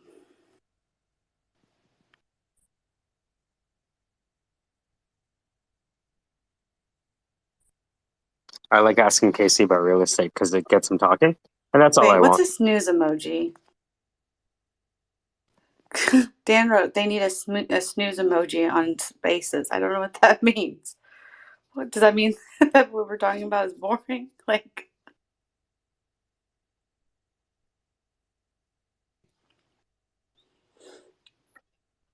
What? He doesn't like Greek mythology? I don't know if that was during the Greek mythology talk because it was about 30 minutes ago. Okay, my favorite co-host is here. Hi, Septima. And Twitter Spaces host.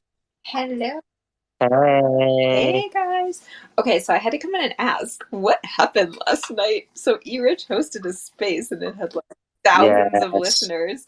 I need the TLDR as the kids would say on what happened last night.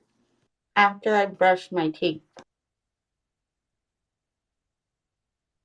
So you were planning on going to bed and you just opened up a space and it hit the fan or something? Was it a good space or was it like I saw some weird comment on your comments, like a thread on your timeline.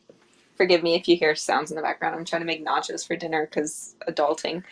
Anyway, yeah, what happened? Just give me a sec. What? I think she's currently brushing her Yep, teeth. that's I'm Oh, brushing my she's teeth. 1 second. currently brushing her teeth. I thought she said she opened the space after she brushed her teeth, and I'm like, okay, well, we could talk about something else. What were you talking about, Mike? You were talking about home equity loans on energy efficiency upgrades or something. What was that?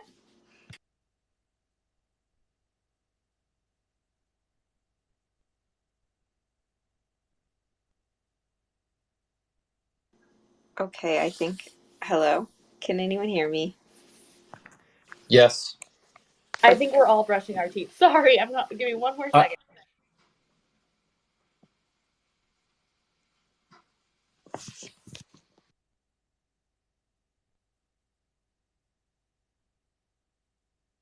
I had The, popcorn for dinner, so like, I have kernels. You know, it's important. I Oh, don't good. want. I'm about to have vegan nachos for dinner, so Yeah, you know, 'cause we're such adults. Do you think by your it's a 30s you would high. be? It has a high fiber source. It's a good source of fiber. And I love popcorn. Anyway, and it's not like microwave popcorn with chemicals and things. It's just popcorn, well, olive oil, and then this like catalpa seasoning, which is just like a shake on seasoning that's not like it's regular spices and things. Anyway, so it wasn't last night. It was this morning. I tried to stay out of spaces for like a full 24 hours. So I put off throwing one up until 5 a.m. And at 5 a.m. sharp, I put up a space and then invited someone to come join the space. And they invited Marco, who knows Brandon, somebody from Clubhouse. And we were talking founder and investor things. And all of a sudden, the room starts to fill up with accounts. And it's like 22, and then it's like 45. And then the next thing I know, there's a definite audience. And we kind of shifted a little bit. Like he kind of explained what was going on. First, he kind of told everyone what we were doing, like which was having a discussion about venture capital and in English to like the room because he kind of did like I forgot about this earlier, Mike, when I was telling the story, and now I remember. And then he explained it in Korean, what was happening, just because the room was getting bigger, and then more people came, more people came. He had a communication with his son is in a K-pop competition. He's doing in the K-pop stuff. One of the other contestants also participated in this last year and came back to do it again instead of because he didn't get. I don't know how that works. And he made a comment that it might be unfair that he's, why would you come back and try to go through this again? Like you've already had the opportunity. They're, these other kids, let them get a shot. Which, as a proud papa, maybe that he was coming from that place. Somebody asked him something in DMs. I don't really follow this part of it. The screenshots happened, Instagram happened, K-pop people freaked out about the whole thing. He then apologized in a Twitter thread 3 hours before he came into our space. So anyway, so he kind of talked about that situation as like, is it normal for people to screenshot stuff, social media? He's a boomer, he's older, and then, yeah, I think that's about it. Oh, and then it was kind of like asking questions about K-pop stuff, and we're about 450 in the room, like for a little bit. It was about 2.5 hours, and overall over 3,000 dropped in. I kind of had to freak out still because I'm me. I freak out, but yeah, that's what I'm gonna say.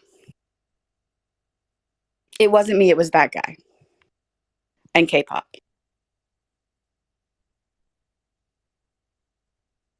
Are you brushing your Okay. teeth now? No, I'm just so confused about like why some K-pop guy was doing like the Twitter rounds with people he didn't know and like attracted this crazy audience. Well, it's his dad. Oh, okay. So his dad is here. He's not in like and anyway, so he thought he was helping like support like when all the things happened, he had been promoting his son stuff on Twitter. Like he doesn't understand. I don't think he fully understands the K-pop craze and social media wrath of people screenshotting DMs and like how that stuff can be taken out of context. Um, I'm glad it wasn't recorded. So, gotta be honest. And again, it was him. Like it wasn't me. It was just him. Like just him. Cantor came though, which was nice because he's been Wow. over there and toured. Is he a DJ? Was that his music background? I think so. I think he was yeah, like on the EDM scene, I want to say. I don't know.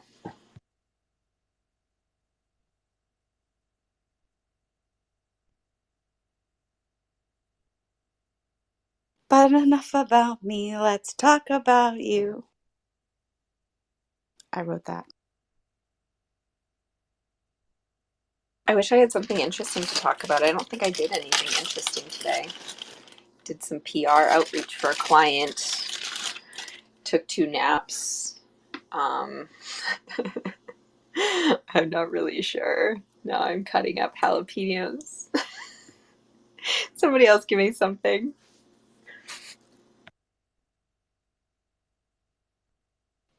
I'm just glad you're here. It was Peter's. Jalapenos. What It was else? Peter's fault. He invited Marco, and Marco was the one that guy followed in. Sorry, Ren. What were you saying? That's important.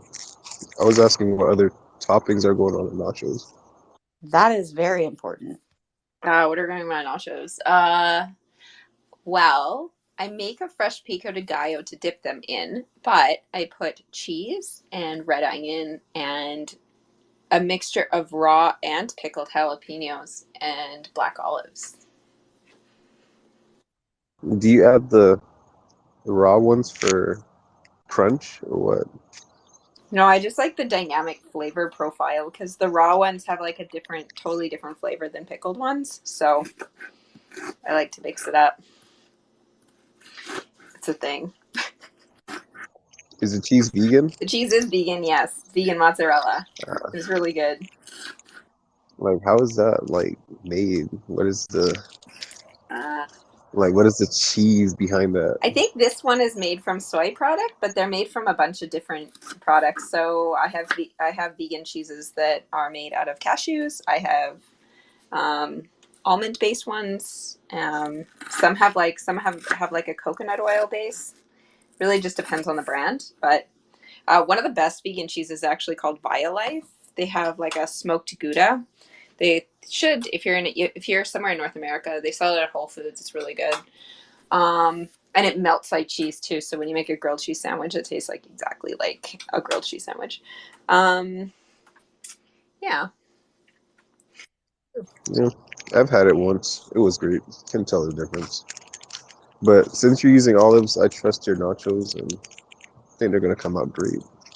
Thank you. I appreciate your vote of confidence. Anyway, is anyone working on any fun hobby projects? What's going on in the Syndicate? Coconut oil base. I love it.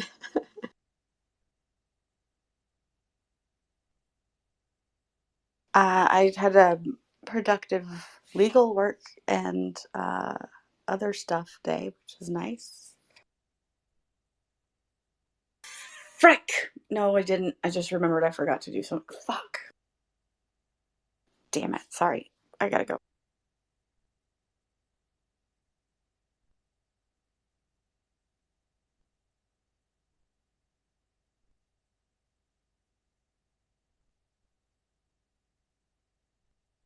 New topic. I've got nothing. Anyone want to talk about music? Do people like music? That's my thing. Um, yeah, I feel like I came on and ruined the conversation by asking Elizabeth about her space last night. Were you guys in Elizabeth's space last night? Oh, I missed it. You didn't ruin anything. You just added to it. You just came in at a No one point was where saying things anything. were transitioning. Yeah.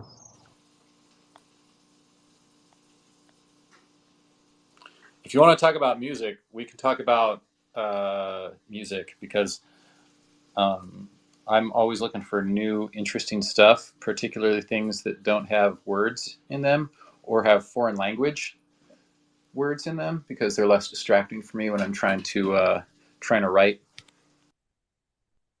Oh, interesting. I listen to a lot of like contemporary minimalist piano stuff. But do you listen to Kaleo any chance? They do some of their songs in Icelandic. That sounds familiar. I have some station or some list that I've got that's like a bunch of Icelandic chanting and like Nordic chanting and stuff like that. I listen to a lot of stuff that's I describe as kind of like jungle tropical EDM. Jui Jui. I don't know how you say it. It's Xique, Xique. I think they're like a Brazilian Polo and Pan. I love Polo and Pan. Uh, weird stuff like that. Hey, CC, how's it going? It's going. Oh my! What happened to your account? I don't know. So it's probably I'm totally gonna blame it on Melly B and the shady space that she had me in at like 7 in the morning.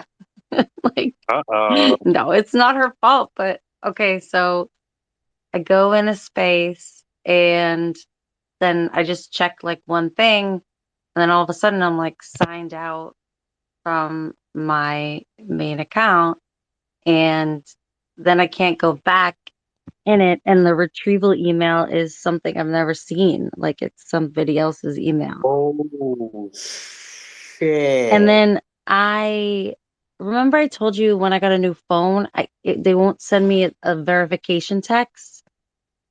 Okay. So like I can't get I, I don't I can't wait, do I remember my You know password? Yeah, what? no. Sorry, go ahead. This happened to Ahmed because I heard they changed something at Twitter with their two-factor authentication recently, Yeah. and the same thing happened to his Ahmed Masood account. Let me see if he knows the fix.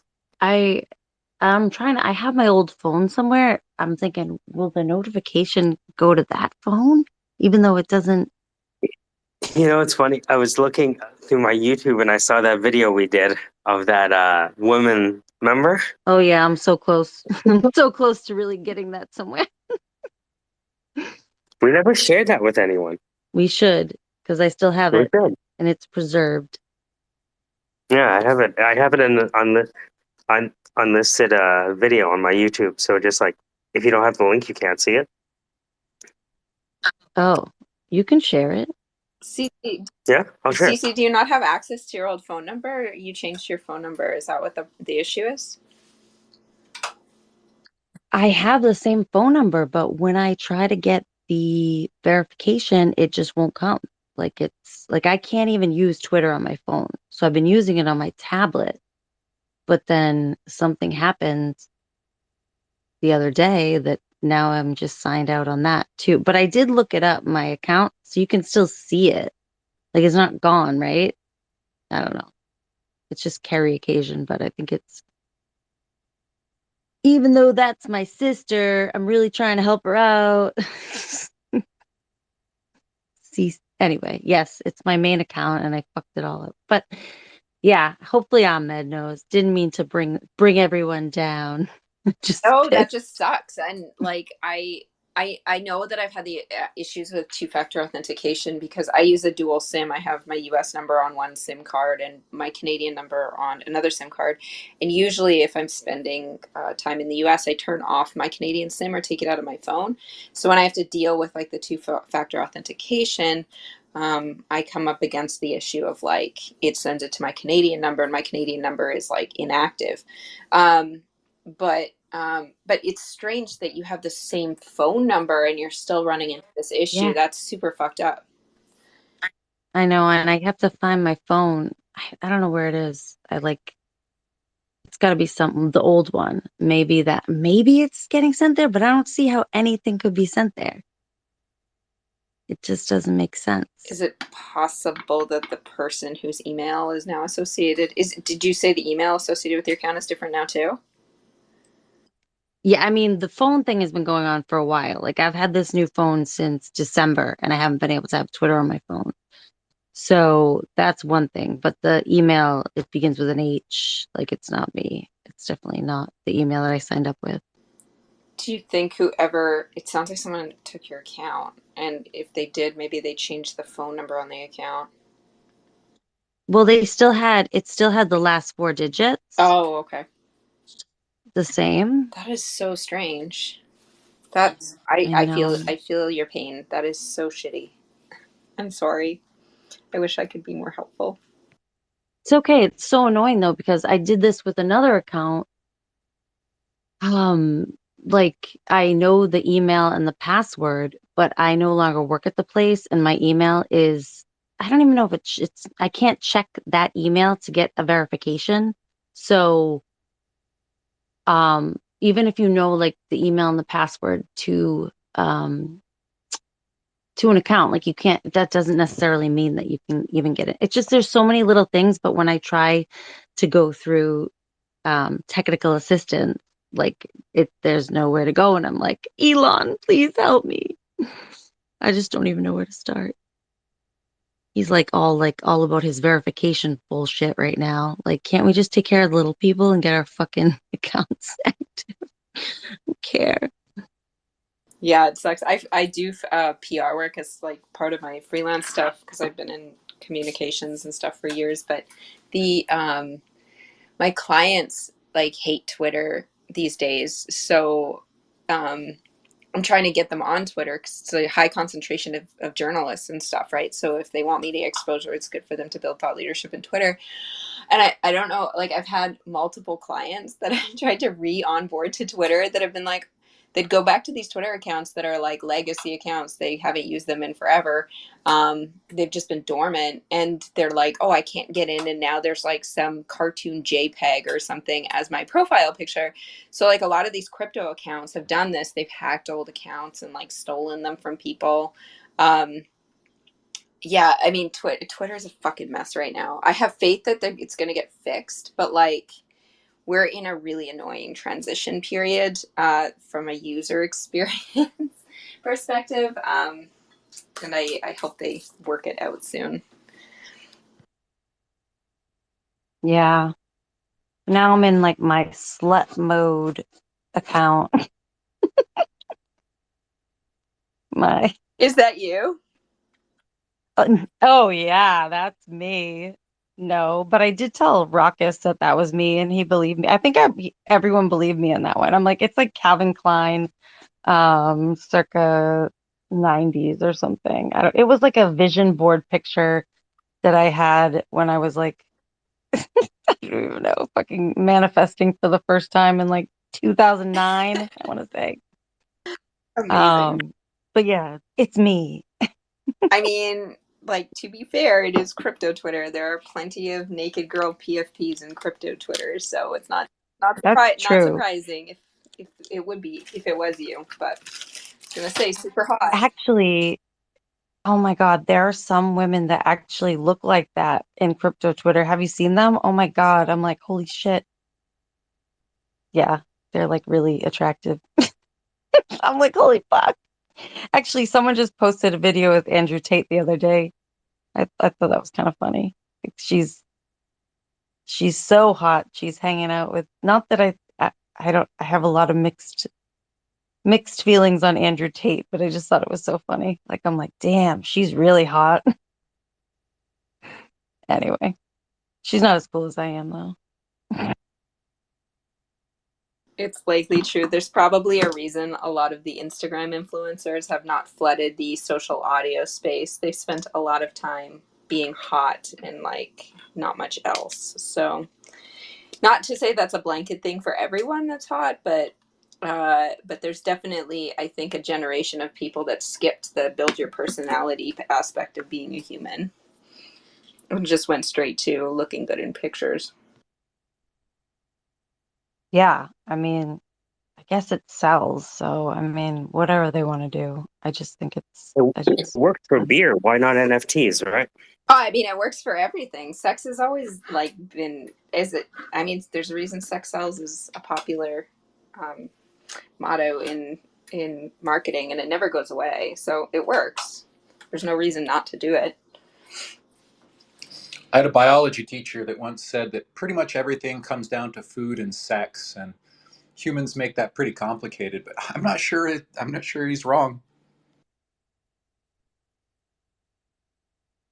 I mean that's what George's dream was from Seinfeld, to combine sex with sports and the pastrami sandwich.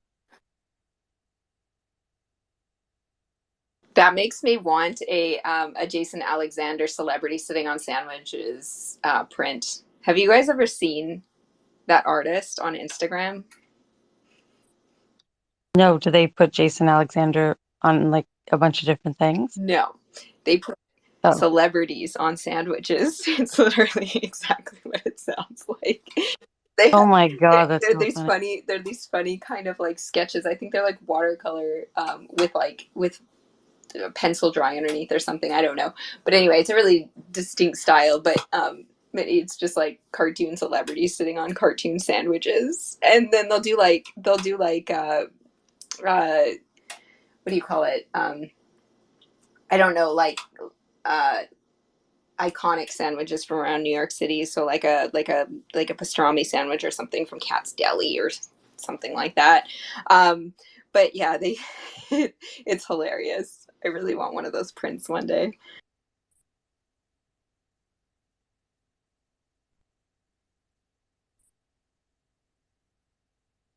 I'm so pissed. I really do. I didn't care about the superhero one as much. I still do kind of care the account, but I have to get into this one. I just have to. But there's no real way around it. Maybe, all right, I'm gonna find my phone. First things first. Find my old phone. Ugh.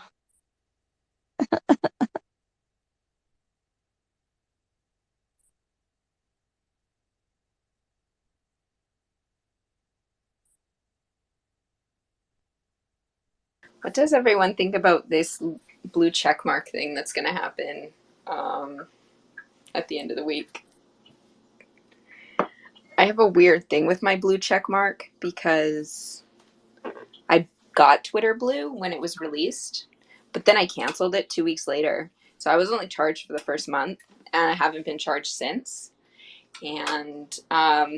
And then I've changed my PFP. They've taken away my check mark for a couple of days, and now I keep getting it back. So I'm gonna look like one of these idiot rejects that bought a blue check mark when I didn't actually continue to pay for my blue check mark. So I wonder how I get rid of my blue check mark. It's almost like a kiss of death in this new democratization of blue check marks. Any tip? That'd be a good article or something.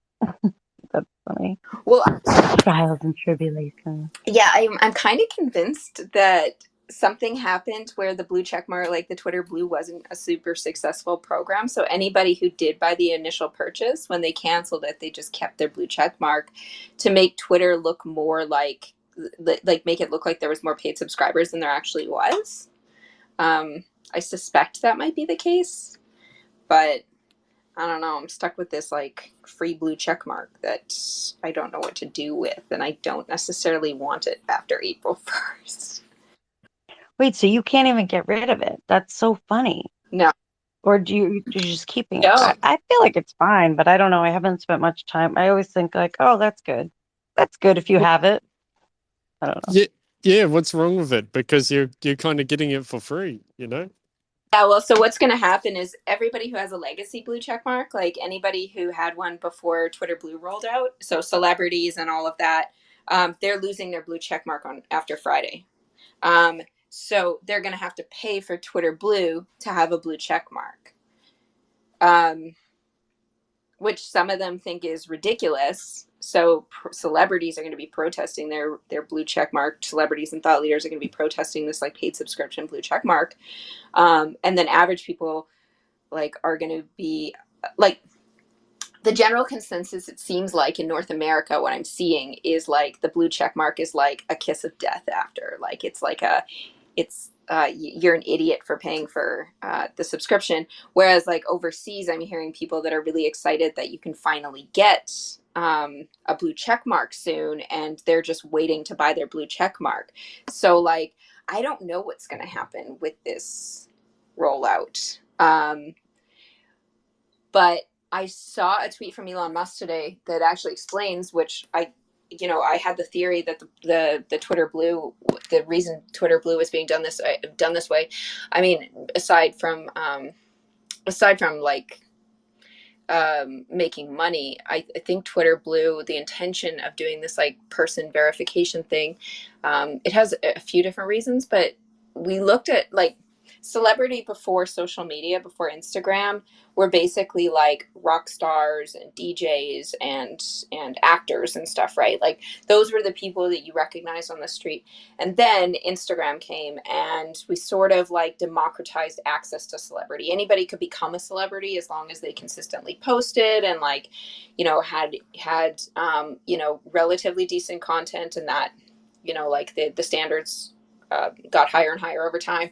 But now, celebrity is almost becoming like an arbitrary concept. So to create a social platform where you recognize the arbitrary nature of celebrity and give access to anybody to have a say in things kind of makes sense if like what you're trying to do is create a virtual town hall, right?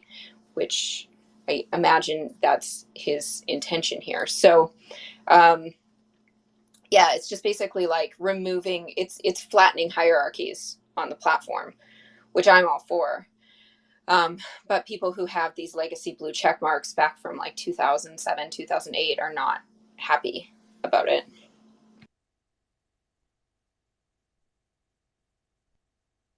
Maybe maybe one of the reasons why you got the blue check back is for some reason they seem to think you might be a legacy blue check mark rather than a new subscriber. Yeah, I can't figure it out. It might be because of a few of my followers. Like I have a few like high quality followers that could have something to do with it. And I don't have any bots following my account. I did an analysis of the account on a third party site, and apparently there's no bots following my account. So it might be like an account quality thing. I'm not sure, but they keep like putting the blue check mark back on my freaking profile. And one of the glitches right now is like if you have Twitter Blue and you change your profile picture or something, your blue check mark goes away for a couple of days. Well, mine goes away and then I get a notification that they're reviewing my account, and then a few days later the blue check mark's back. I'm like, huh, interesting. I don't know why it keeps happening. I remember, I don't know if you know Medios, but he was saying like, because he got the blue check mark, he's paying for it. And he's like, he told his wife, I think, that he was prepared to pay like $100 a month for the blue check mark. It's like, so I mean, some people are pretty enthusiastic about it, whereas other people, like you said, they think it like cheapens the blue check to have it just if you pay for it. Yeah, I would think that there's some sort of rationale behind it if they were to treat it like, say, the verification process when you go to sign up for something like Binance or Coinbase. I don't know if they still do this, but I signed up for those platforms like 5 or 6 years ago. And I did, I remember having to take like a selfie next to my passport or something. And then it would do an account review for like a week. And then you would be able to access the exchange. So I think verification would make sense that way, so that you could, so that we'd be able to like be more confident in the identities of the people on the platform that we're interacting with. But um, beyond that, I'm not sure how how effective the program how effective or ineffective. I'm kind of neutral on how it's going to turn out, um, but yeah, so that is why is Twitter's all a buzz. All the people with legacy blue check marks were like in a hoofy state last week about it. I think Steven has a legacy blue check mark. Steven, you should come up and give your opinion about this.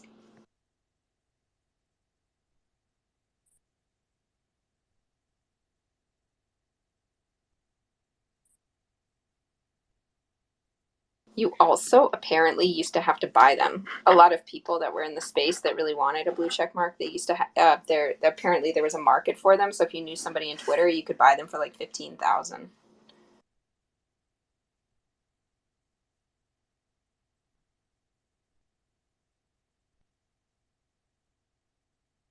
Anyway, I ruined the flow of the conversation again. Cece, you and Frank were talking about a video thing you guys were working on. What was that?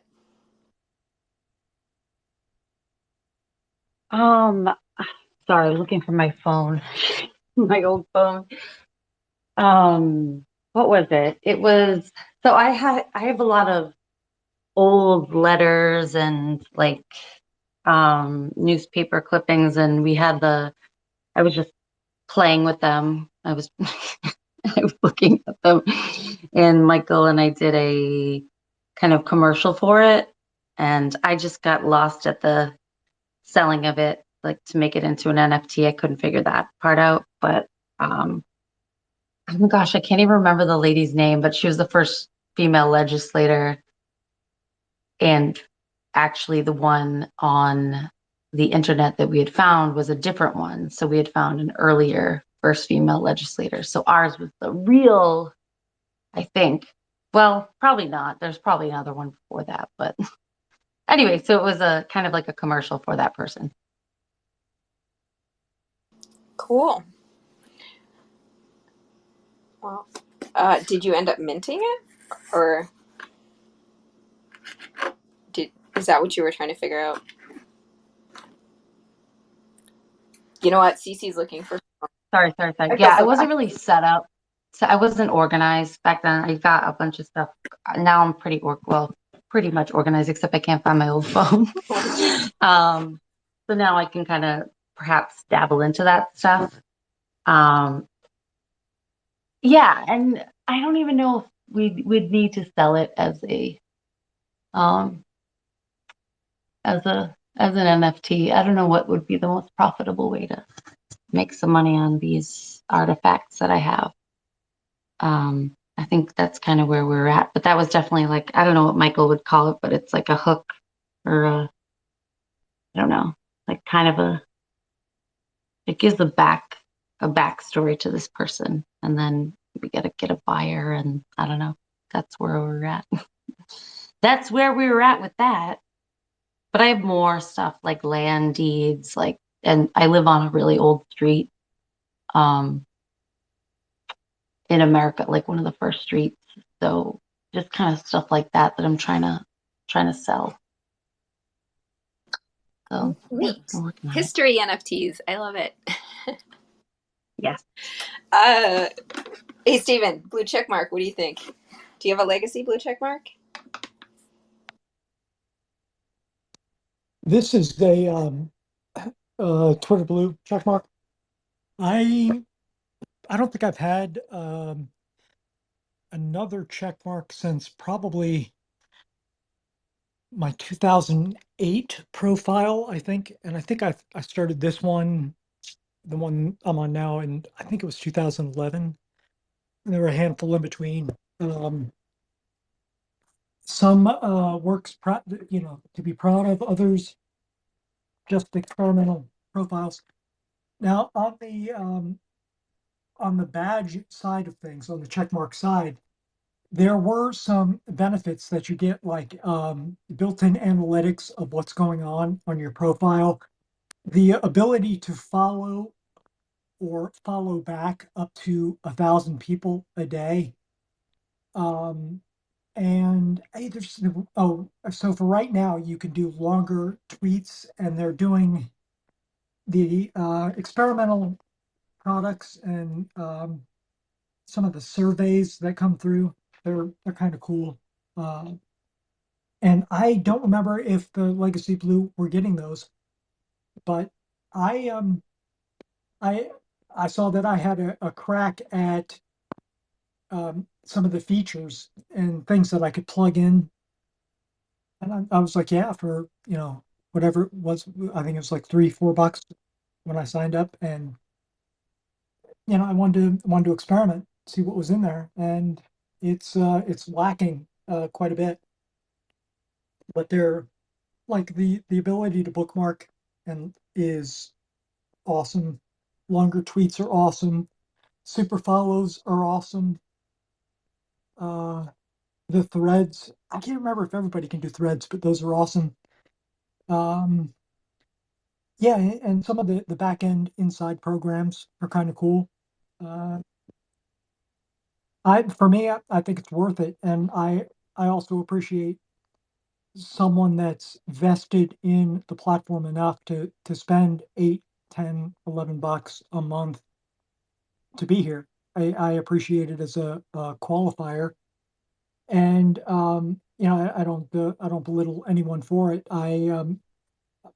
Since I'm incorporated, I also had the chance to get the gold check mark and just be a Stephen J. Caggiano Incorporated, the brand. And I thought that stands out a little too much. The blue will, and its benefits are fine. And if I could preserve the benefits and get rid of the check mark, I would do it.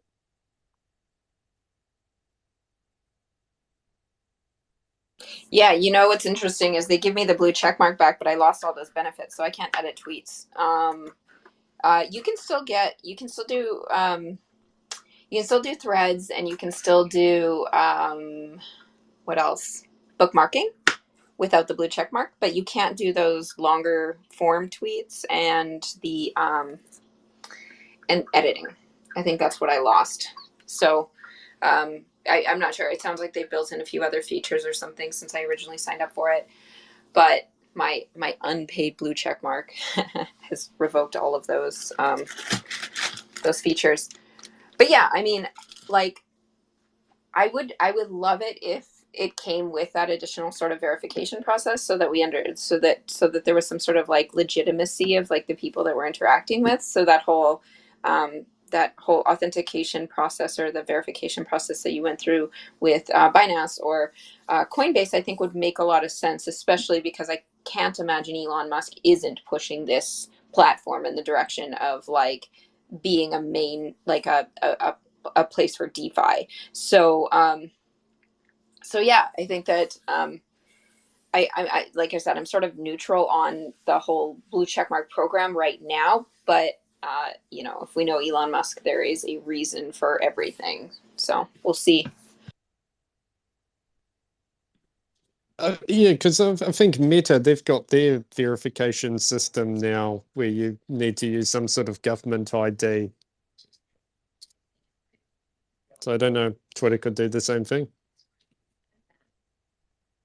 Yeah, I think it makes a lot of sense, especially since there's going to be transactions on Twitter. I did you guys listen to the AMA with Elon Musk like last week, I think he was talking about I have like no brain cells today. Why can't I speak? He was talking about creating a payment system that's better than PayPal. Like PayPal was like a step in the right direction, but it wasn't ideal yet. And he has a vision for a better payment system. So I'm wondering if that's getting built into Twitter. Although, you know, he's talked about like turning Twitter into the X app, like the equivalent to what they have in China, WeChat.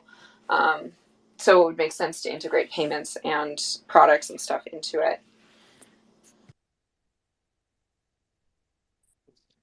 When did he buy Twitter? Because it feels like it's been a year, but maybe that's just my perception of time. I can't remember when he bought it.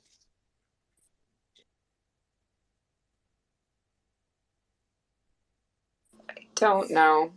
I want to say it was like around 6 months ago. Wasn't that long ago. I know the sync incident. I really got into like Twitter Spaces, I think around September of last year.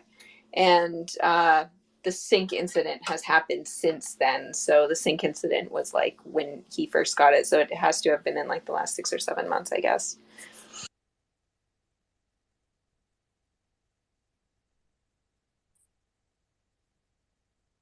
All right, guys, I have to pop off because I got to get up early. But thank you for helping me figure this out. I'm gonna figure it out. Anyway, I'll talk to you guys soon. Bye.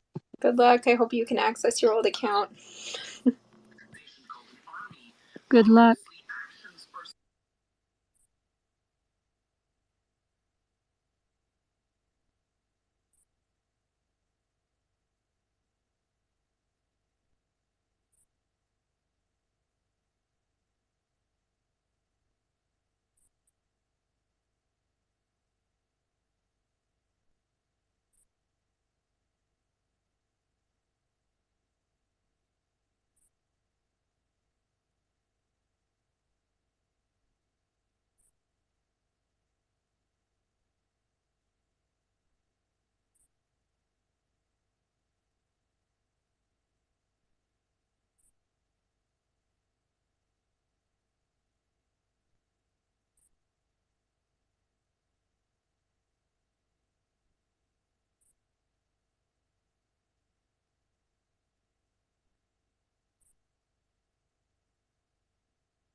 Junaid, what is that? Uh, what is in your background on your profile?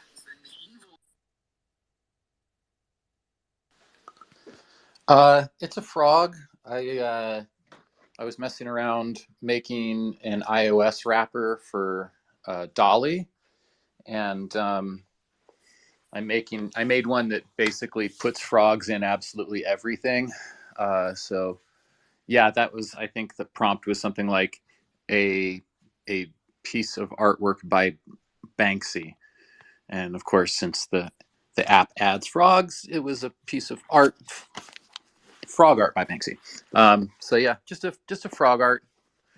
I do street art, um, dabble in it, I guess, and I'm a big frog enthusiast. I keep poison dart frogs as pets. Actually, I have 3 different species in like fully planted terrariums that are little jungle boxes with a bunch of plants and orchids and stuff like that. So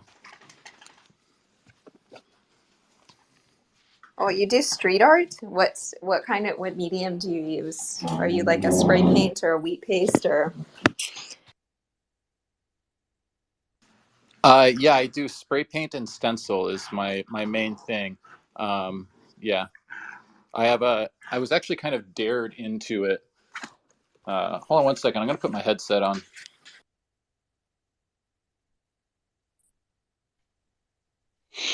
You ever tried using pressure washer and water?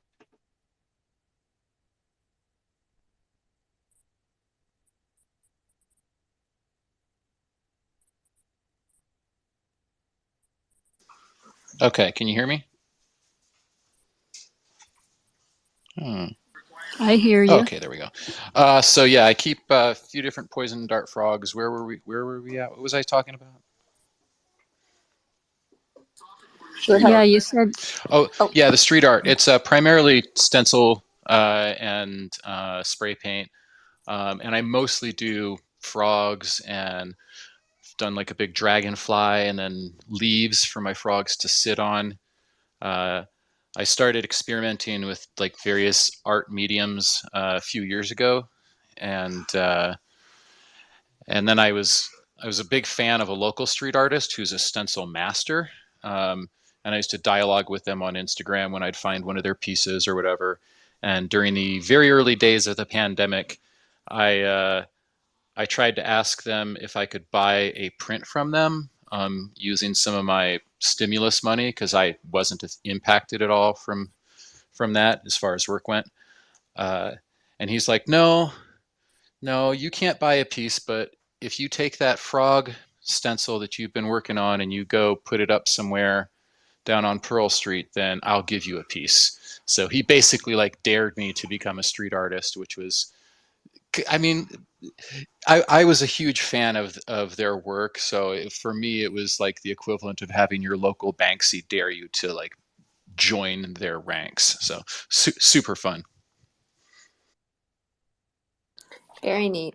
Yeah, I used to be a street artist, and that's like one of the things that we do as part of our network. So, like, street artists in New York would they would get like stickers printed and stuff and send them to artists in LA and vice versa so that they could spread their work all over the place. So when you do stuff like wheat pasting or stencil art or anything that's like that another artist can go and actually like do the labor for you, it's really fun to do those like tradesies to get your stuff recognized all over the place. Are you familiar with like this? I think it's in June, but it's like artists all over the world take their created works that are mushroom themed and they hide them all over whatever their town, and then they'll post about it on social media, and it's like a big treasure hunt of people going around trying to find all of these different pieces of art. No, I didn't know about that. Do you have information on it? That sounds fun. Gosh, a friend of mine just posted something about it, so I'll have to look it up. But it's called something like really mushroom art day or something like very plain. But I'll look it up.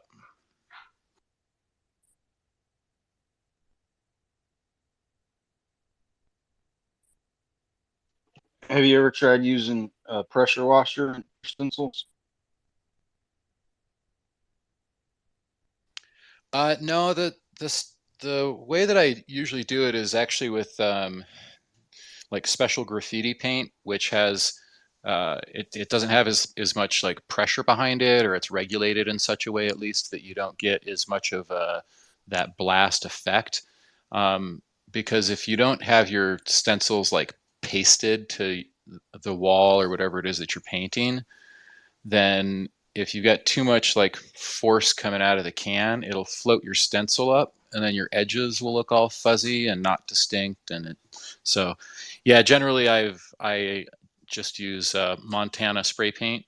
Um, it's pretty much like the one of the main brands, I guess, for graffiti artists and stuff like that.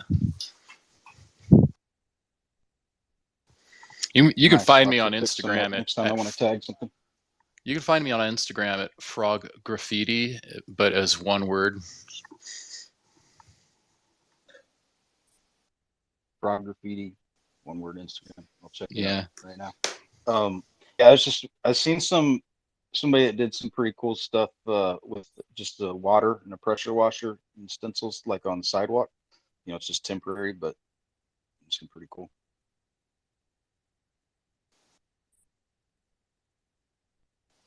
Yeah, there's people that take like fire extinguishers and they'll fill them with paint and pressurize them and do like big huge pieces with that, which is pretty crazy. There's a lot of weird stuff that street artists do to get paint where they're not supposed to. Yeah, there's a really cool drip wall in Houston. It's just like a rainbow of colors that you know that cool effect you get if you drag your paintbrush across the top of the canvas and it creates those like long drips down. They did it in a really cool controlled way. It's not easy to get that composition. Especially on a concrete wall where there's texture.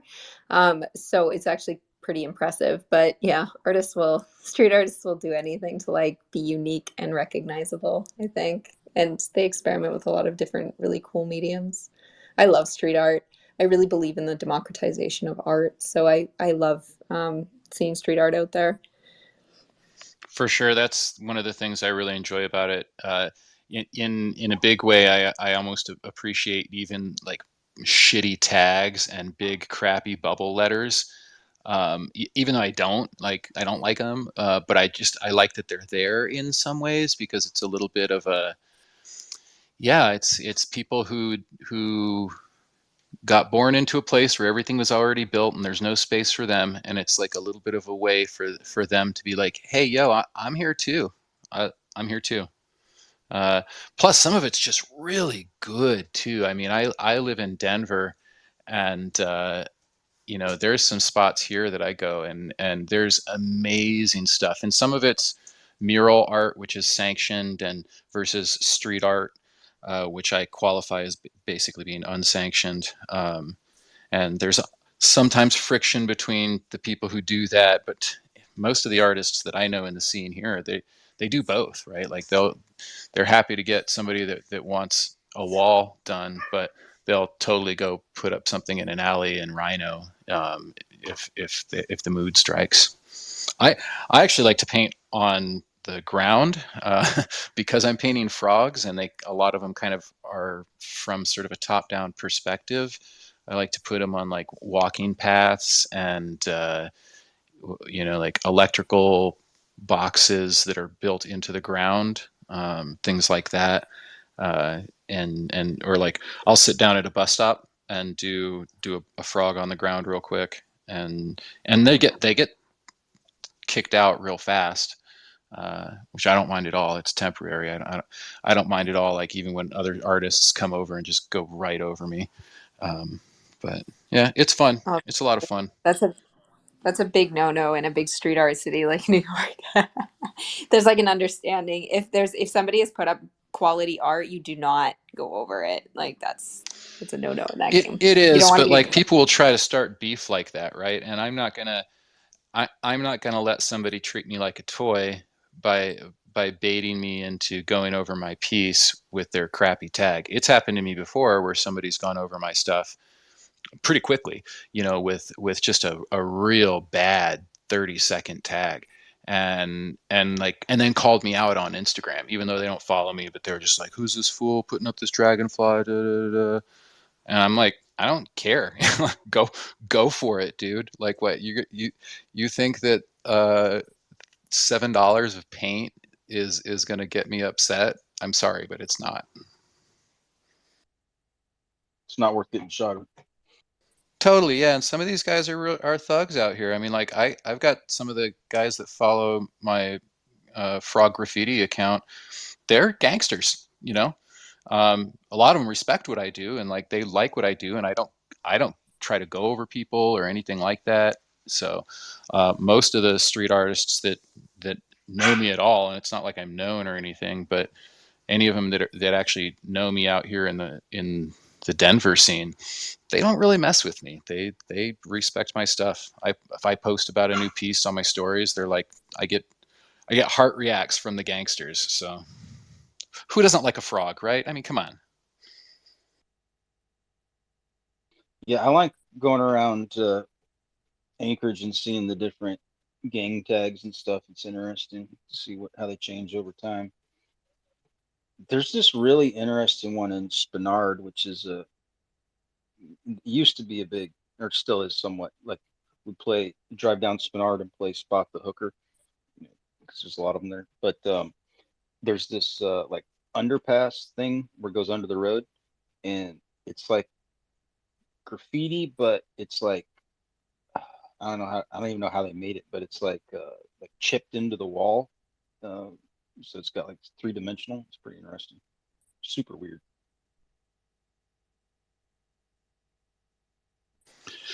Yeah. I mean, that's like the secret sauce to street art. I don't know what it's like in Alaska. I imagine it's quite different than in cities where it's like it's fairly acceptable to, because I know like I grew up in Vancouver. It's very hard to be a street artist. Even if you put really great art up, it usually gets painted over. But in New York, like it's like there are actually just areas like that are bought up by billionaires that support street artists just coming in and like making a total um I want to say mess of it, but just like it's like their playground. Like the Bushwick Collective is great for that.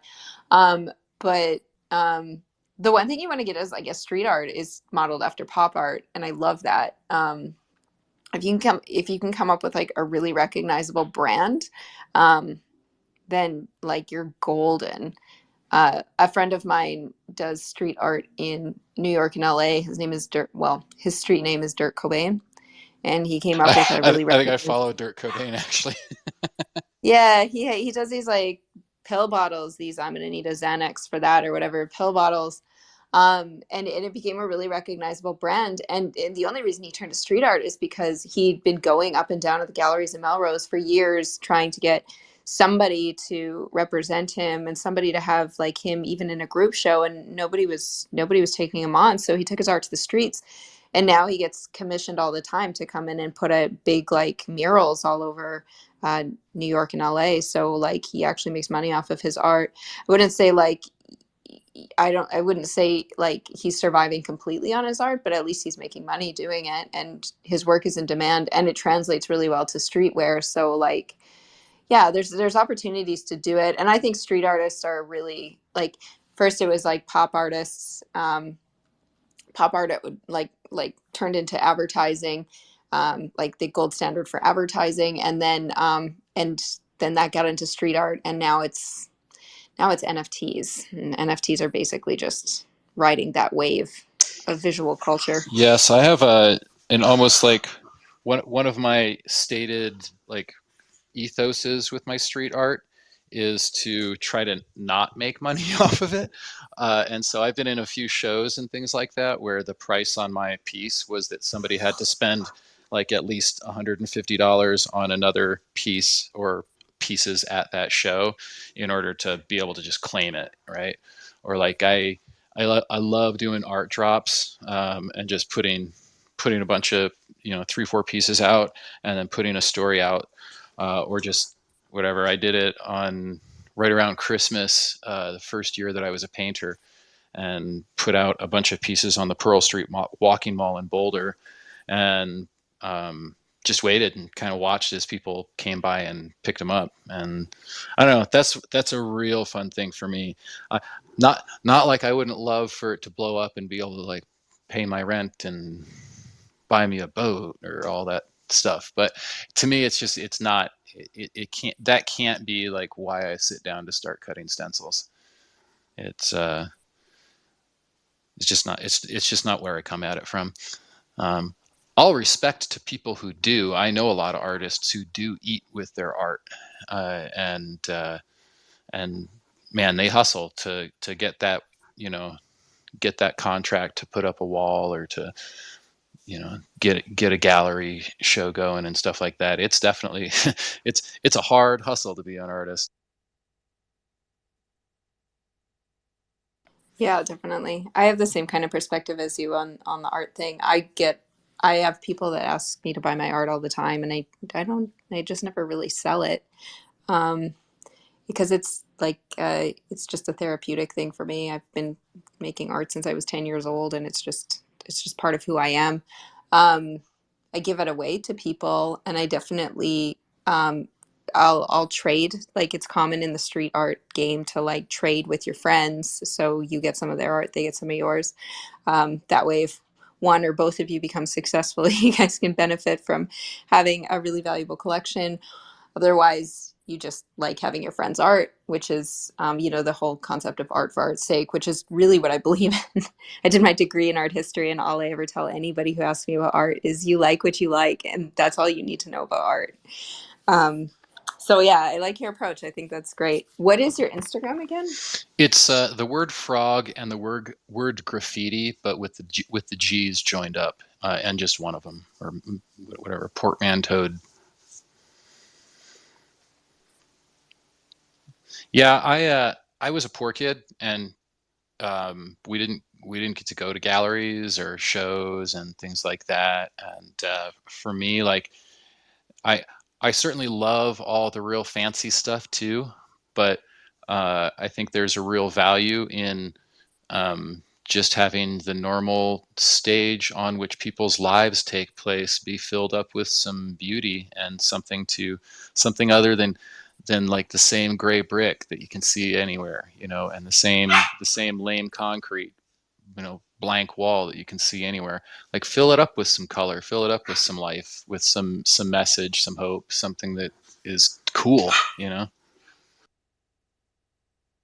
Yeah, absolutely. I grew up really poor too. I had a single mother. The only reason I got an art history degree, and I was fortunate enough to do that, is because I grew up in Canada. And like, if you can get into college, like if you can get into a school here, the government supplements your education pretty heavily. So I would have never been able to afford a classical education in the US. It's way too expensive, not from where I came from.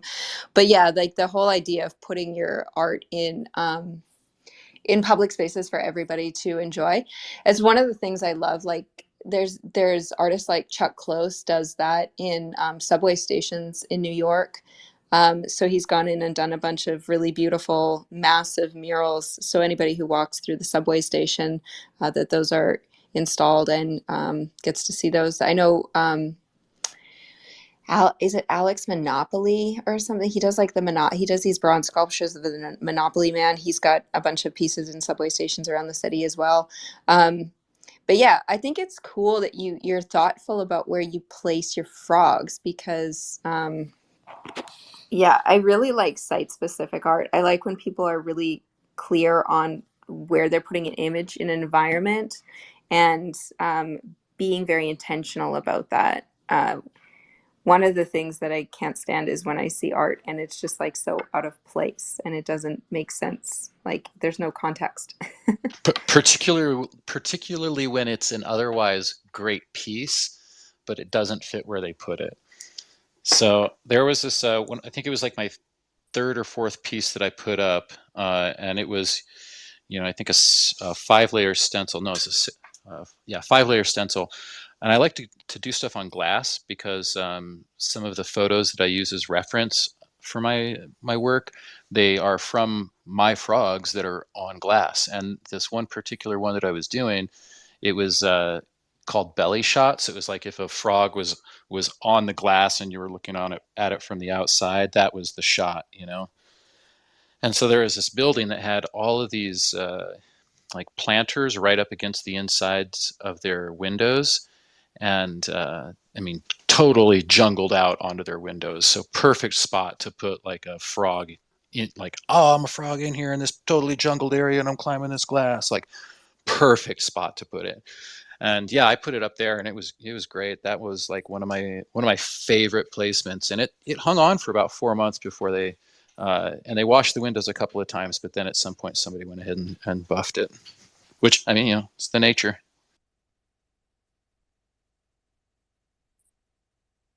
So you mentioned Bushwick Collective, um, and my mentor Smile Boulder.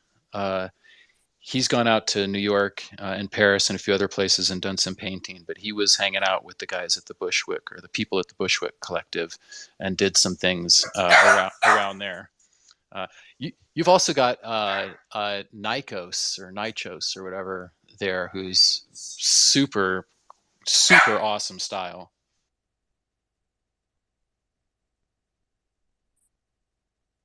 Sorry, I just took my nachos out of my out of my oven, and now I'm burning them. Yes.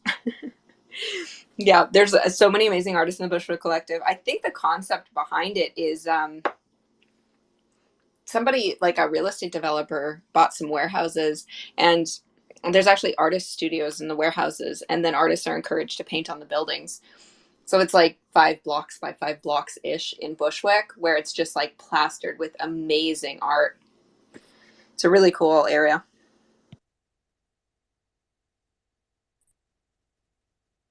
I've never been to New York City's like graffiti areas. I've only actually been there for a few days once, but I had some field sites up in central New York that I used to go to, um, and there were a few like graffiti bridges and graffiti tunnels that I found out there. And I found what I think was actually a really old Nikos, and I was like, man, I can't tell, but super super fun to I don't know, go down an alley rather than the way that you would normally go, or like when you start hunting for street art, you end up knowing cities and places better, because you just, yeah, instead of going like, oh, I'm gonna go that way because that's the way that you go, it's like, oh well, I guess I'll go over 3 blocks and then down 1 block instead, because you know I haven't gone that way and maybe there's a new piece I haven't seen.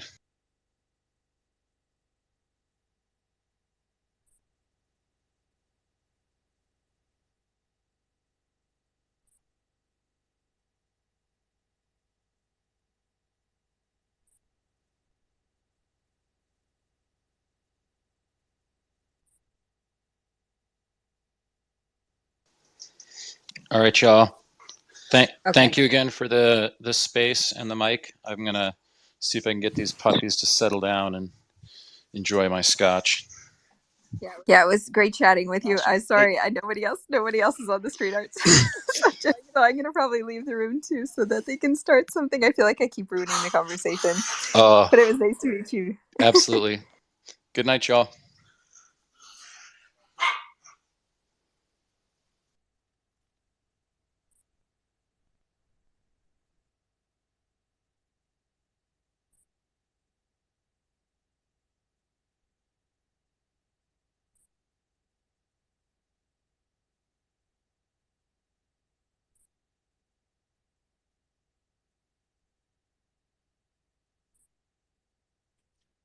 Well, that's pretty quiet up here. What's going on?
Oof.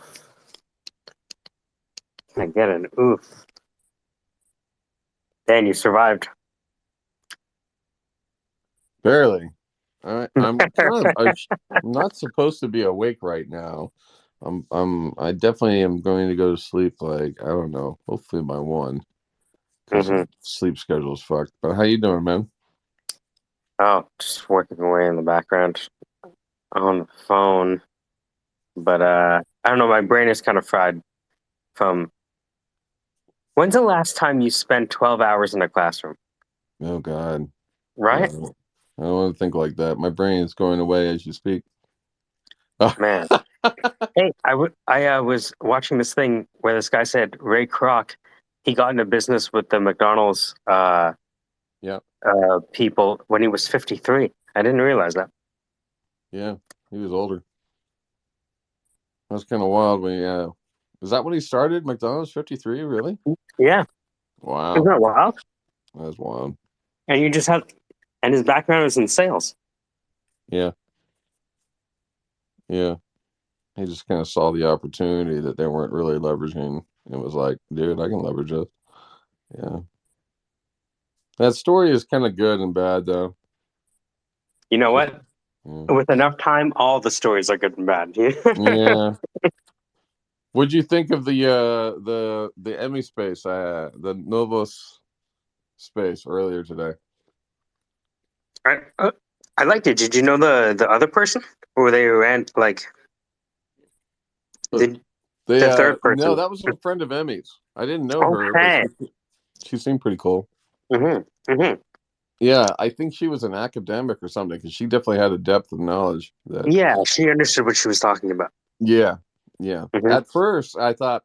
At first, I kind of went off on her because I'm like, okay, here's somebody that's got no followers. I'm like, here's our first troll. Yes, Yeah, that's what and I thought it it's was.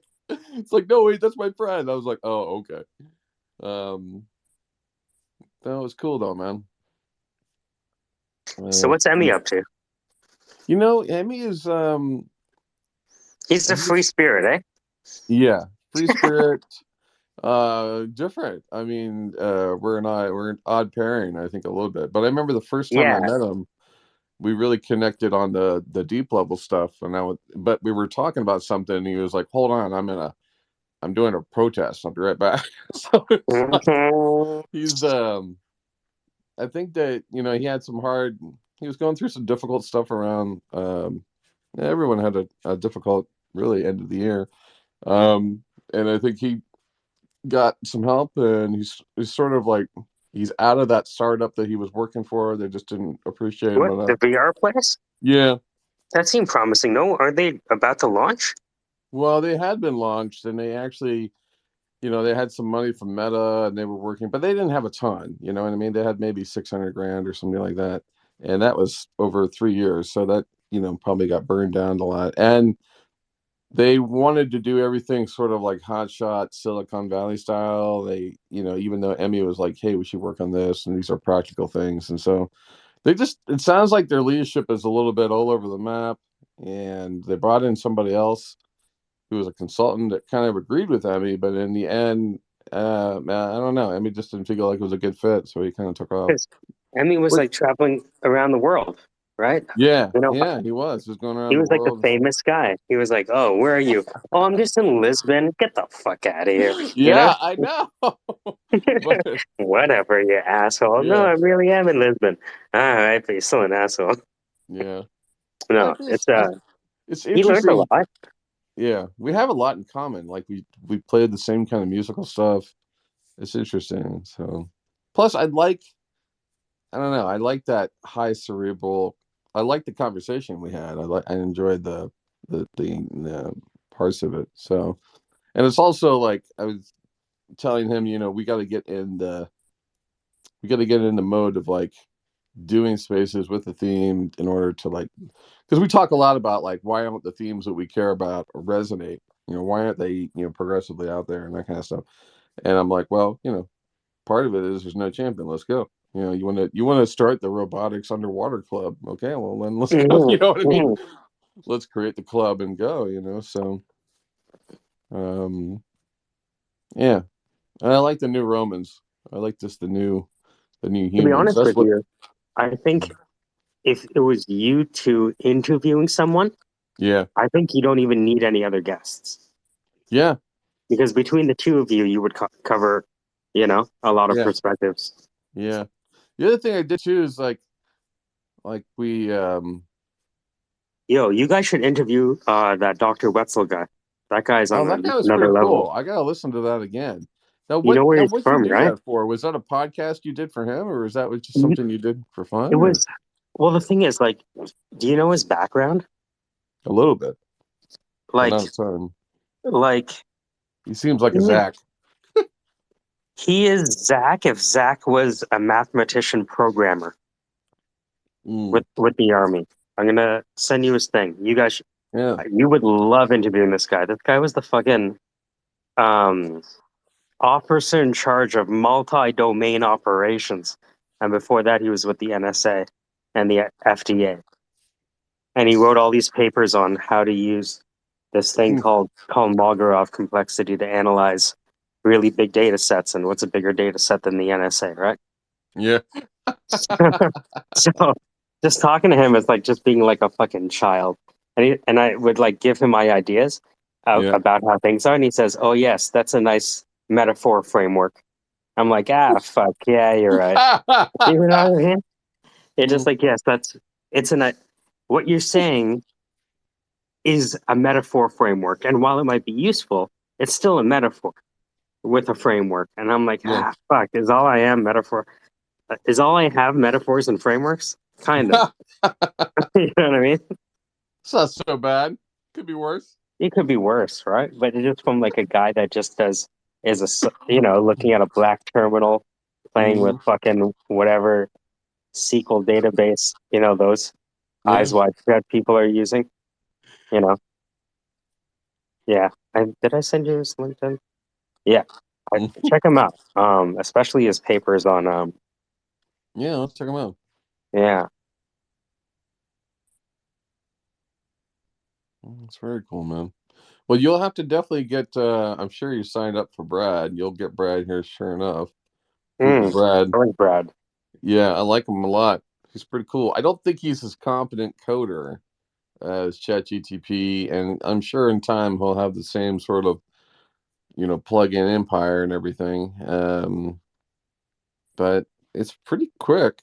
And I tell you what, talking to it, like with the mic, turn on the microphone and just sit in a room and kind of Really? yeah, Oh, because that's it's nice. I still have to I basically can record what I want to say and then I have to submit it still, I think. I don't know how to submit it just yet, like in voice, but that gets really addicting because you can talk more like traditionally. Like you know what I mean? Like when you're at the prompt, you kind of craft the prompt, right? Well, when you're on the microphone, it's dude, I man, you're gotta live. say, You I know tried what to I mean? sign up. It says Google Brad isn't available in your country. What? What? Is that what it's What? saying for you? Oh my god. Fucking It's Canadians can't have fucking you around. nationalist. I thought we were supposed to be American dynamism. What the hell? You know? Yeah, that's really Yeah, what surprising because happened to the NAFTA agreement for OpenAI? Don't we all get a discount in North America? Isn't that what NAFTA's all about? They have a new that's name for funny. NAFTA, right? Something? The T-PAN or TPC something? I It's forget. also funny because you're like what 500 miles away. You're just like across the water. You know what I mean? What is this AI sovereignty all about? What the hell? You know? Hmm. Well, that sucks. There's got to be a workaround for that because I mean, Yeah, maybe you have to use a VPN. yeah, you probably did. I would have to. And that's stupid. It's like you got to And get across America's firewall to use its AI. Like, come on. and That the only way you sucks. get around the firewall is to give your data to a company that's Right? for sure being they're having their data called. Because, like, in my mind, I think anyone who's signing up for a VPN is definitely somebody you need to pay attention to. Well, knowing now with Congress, it seems like anyone using TikTok needs to have it do it VPN. That's hilarious. Defeat the purpose of those things. Yeah, that is kind of nuts. But I did notice that Brad knows Snapchat script. Oh yes. Snap script. Yeah, knows Snapchat uh, script. It sounds like an opinionated black woman. You know, snap script. What was that? 2 snaps and a what from In Living Color? Right? Remember, men on men on film. Mm-hmm. 2 snaps are out of it, and they hated it. Yeah, yeah. And it was all the movies about women they hated, and all the movies about men they loved. You know, the other thing that Brad does is whenever Brad creates an output for you, it shows you all its possible answers.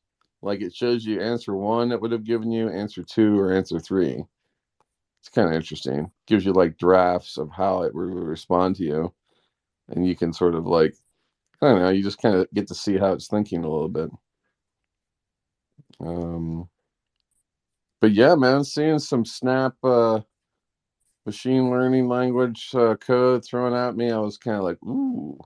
So now I gotta like figure out, should I use Replit, or like what's the tool I should use next to this thing to try to. There's a part of me that's like, well, I want to figure it out. I want to figure out this translation interpretation layer so I So can basically, what's design what's a Snap lens. script? I'm sorry. Snap has a script. Yeah, they have a couple different coding languages.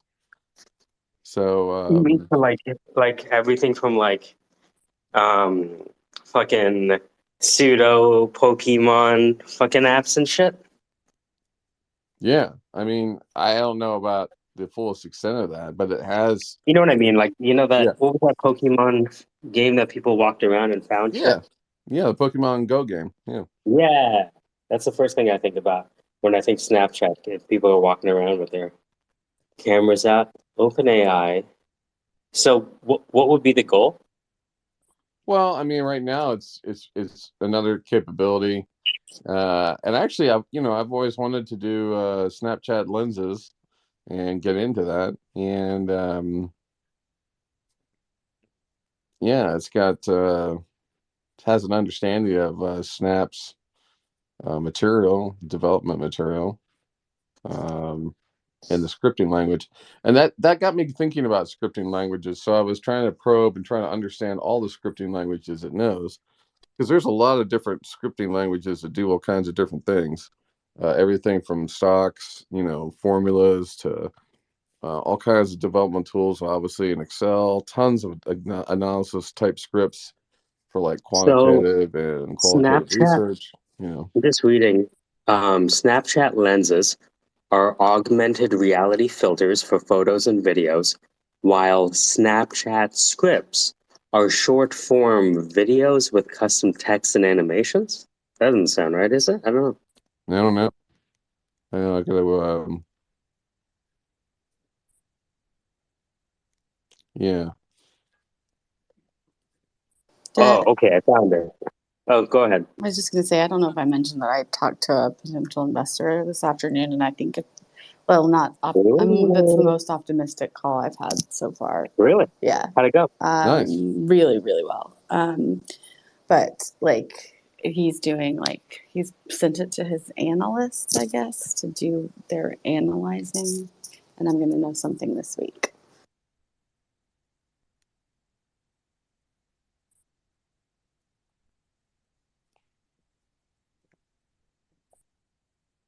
So that's it. I mean, like yes or no, and that's Well, congrats.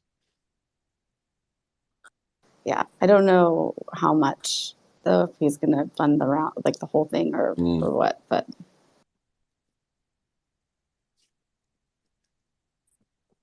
Well, I mean, the first check is the hardest, and then people pile on.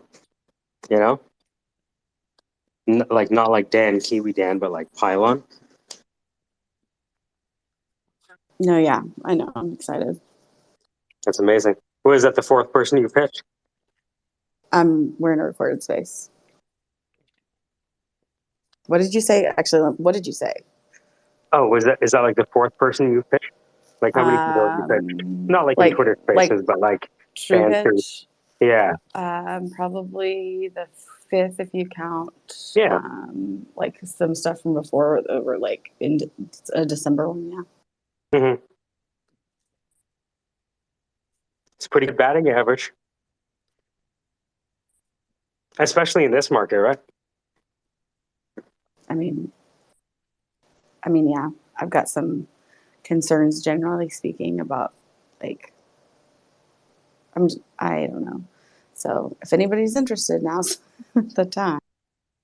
Get in while you can. Ah ha ha. Had you um, find yourself in touch with the investor? It's we can talk about it after. Sure.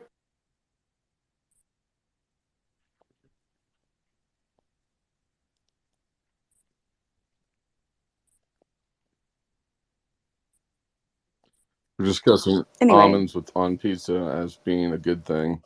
Just saying. That's What about sesame? You guys have sesame seeds on the crust? wait, what? ChatGTP you on Rust? people, I'm not a Rust fan. You know that. I was. You ever have sesame seeds on the crust? It's fucking amazing. Sesame seeds on the crust. No, is that good? Oh man, so good. I've never seen sesame seeds on the menu before. Huh. I'm being told that I had a dessert pizza and I don't qualify it as a dessert pizza. I think it's just a normal yummy pizza, and that's ham, almonds, and a little bit of cinnamon, along with maybe some bacon on a pizza, and that's quite tasty. But I'm being told that that's a dessert pizza, and I'm Because of the cinnamon? The cinnamon is yeah, that much of apparently an that's what it influence is. on the rest Cinnamon, of the ingredients? yeah, cinnamon makes it a What is dessert it? Does it have pizza. the influence of a neutron star, these grains? Apparently, I mean, I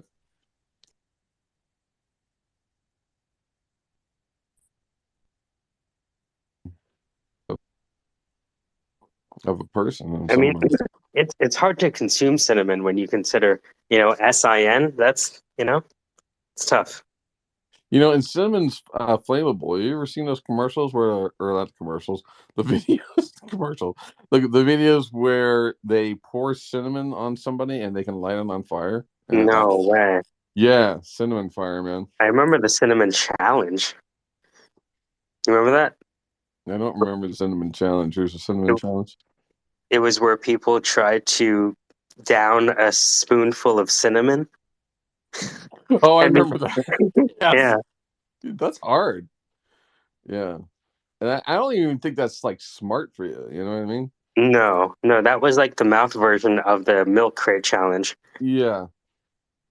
Did you ever seen the video of the kid that he's insistent about getting some chocolate, so he gets the chocolate cocoa powder and he takes a big scoop of it? Oh my god, yeah, It was like a and YouTube clip. yeah, and then there's that eventual. They eat it, they're fine. Then the worried look in their eyes, and Right. then a cloud of cinnamon. Yeah, that was the Yeah. sequence. Yeah. And it's funny because everyone's so confident, like they know how to eat hot wings. You know what I mean? Like I can handle hot food, right? Mm-hmm. And then there's just that split second of this isn't dissolving like other things do. Mm-hmm. Hmm.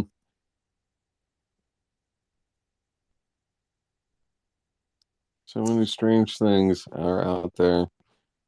So when I think of DoorDash, like I think of door and then like a hyphen.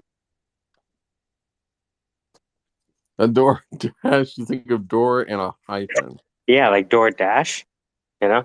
Yeah, I can see that. I mean, I've been really good on DoorDash. I just want to say for the record. Now, granted, had a couple moments of weakness in the most recent days, but in general, we're spending far less in Yes. DoorDash, and we are going with a meal system that's working, and we really need to turn on the hobby of barbecue. You know what I mean? Because barbecue is obviously a sport in itself. It's something where you get all into, like, you pick the meat, you get like comfortable with the meat, you shave the meat, you prepare the meat. You have a whole debate on, like, I use mustard, as a binder, and other people are like, I don't use mustard. Well, I use mustard as a binder, right? And then you like cook a wide range of things on the barbecue. When you cook them themselves, you actually rid yourself of the actual hunger to eat the food when you're done because you've Mhm. cooked it, right? So now you don't really want to eat it. You cook enough food for like 60 people every time. You know what I mean? Maybe not that many, but yeah, I don't know. Barbecue, got to get back into that. And I got to really work on a better fire pit. I don't have a fire pit, and I want to get, you know, Twitter Spaces, So fireside spaces. You know what I mean? barbecue sounds like a transitioning Barbie. It can be. It could definitely be seen as that. Oh my gosh! They released a video on the shooter. Hold on a second. I gotta look at this. What shooter?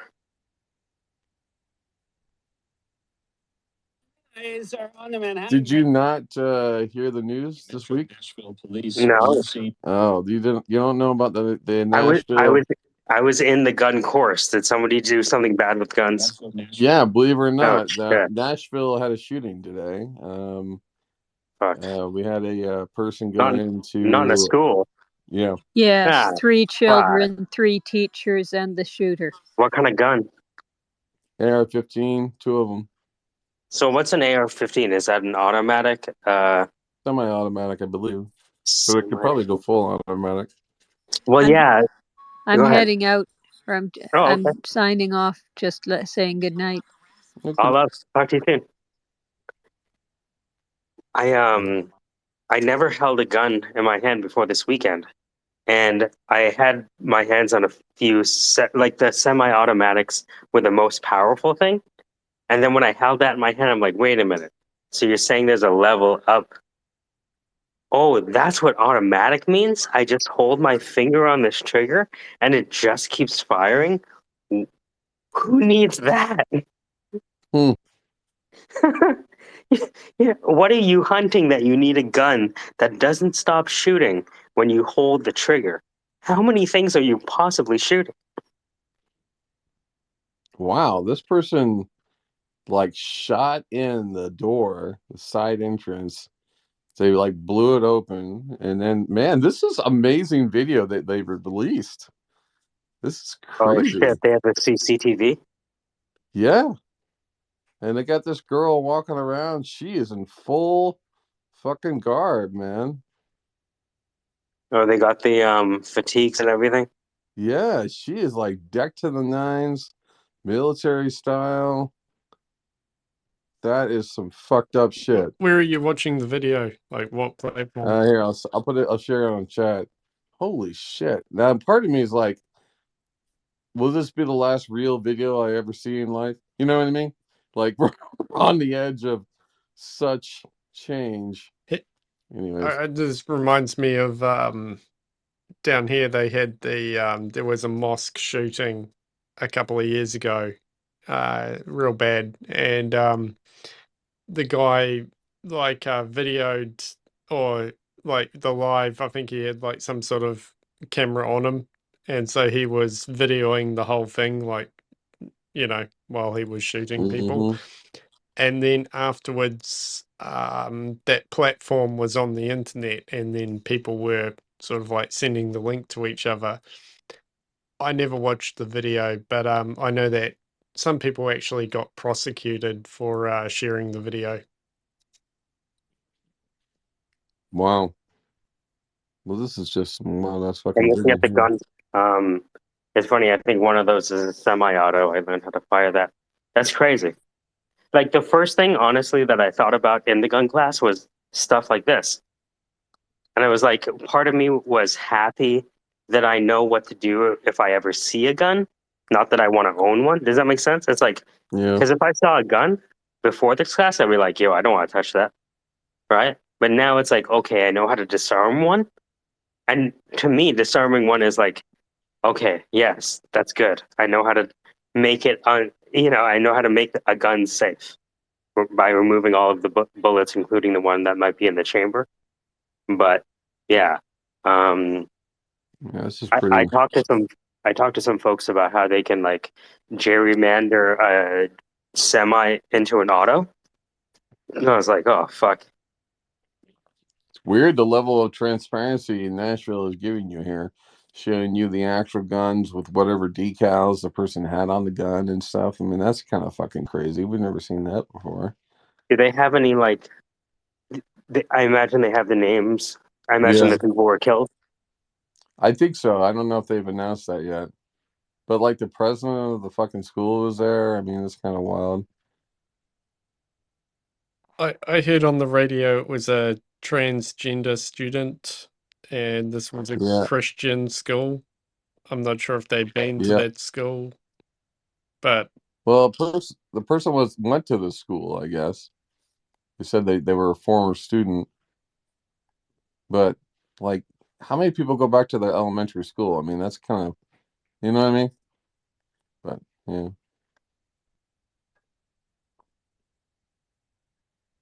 it's just they would, they weren't discreet. You know what I'm saying? A lot of people sneak in, right? Now, this guy blew out the front two doors with a shotgun. You know what I mean? I mean, in terms of like giving everyone notice, I mean, I almost feel like this almost feels a little bit like, look, we're gonna either kill your family, or you're gonna put these fatigues on, go in, shoot in the front door, and yeah, that's it. I don't uh, know. I just don't. what happened? Because did they end up shooting themselves as well, or they got shot, or Yeah, no, they were engaged by police. I mean, police got there in 15 minutes, so it wasn't like police was gone for 40 hours, whatever. So police got there in 15 minutes and they gunned him down in the hallway, oh, which is so he's dead? yeah, police Okay. engaged. He was killed by police, I believe, or who knows? So he might have taken his own life at that point if he was shot in the leg. I mean, you can imagine the scenario. It could have been anything really, but police did engage apparently, and I mean, this is this looks so planned. I mean, I mean, all shootings, I guess, are planned, but Mm. to see the CCT camera of this person, there's just a lot of interesting things, I guess, that stand out to me. I don't know. The level of like preparedness, the level of like you've got the right gloves, you've got the right hat, you've got the right jeans, you've got the right pack, you've got the ammo clips, you know what I mean? Like you really thought this through, and you thought it through, but at the same time you're like lost in the building trying to find someone to kill, you know what I mean? It's it's a little disturbing to watch that part where it's just kind of like I'm hunting for a target but can't find any of them here by the copier, you know what I mean? That's what it's like. That's a little it's a little depressing. It's kind of like these shootings; they'll plan it out, but I This guess the one ironic feels like it's yeah. the ironic thing is they haven't. Maybe they have thought about it, but I guess the long term consequences is that they either die or they are incarcerated for life. Um, I guess they're probably in a different mental state where they don't care, um, and they're ready to die Yeah. potentially. I don't know.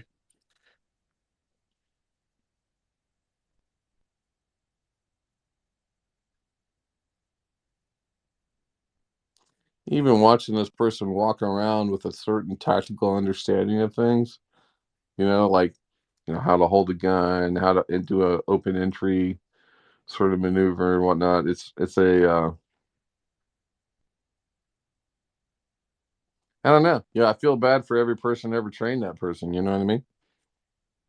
Because that person went to a place and learned that shit. They learned. They were taught how to wear the things that they were. They were taught how to use the gun that they were using a gun. And this is this is not like your home defense kind of thing. This is a gun if you were doing guerrilla style end of days. You know what I mean?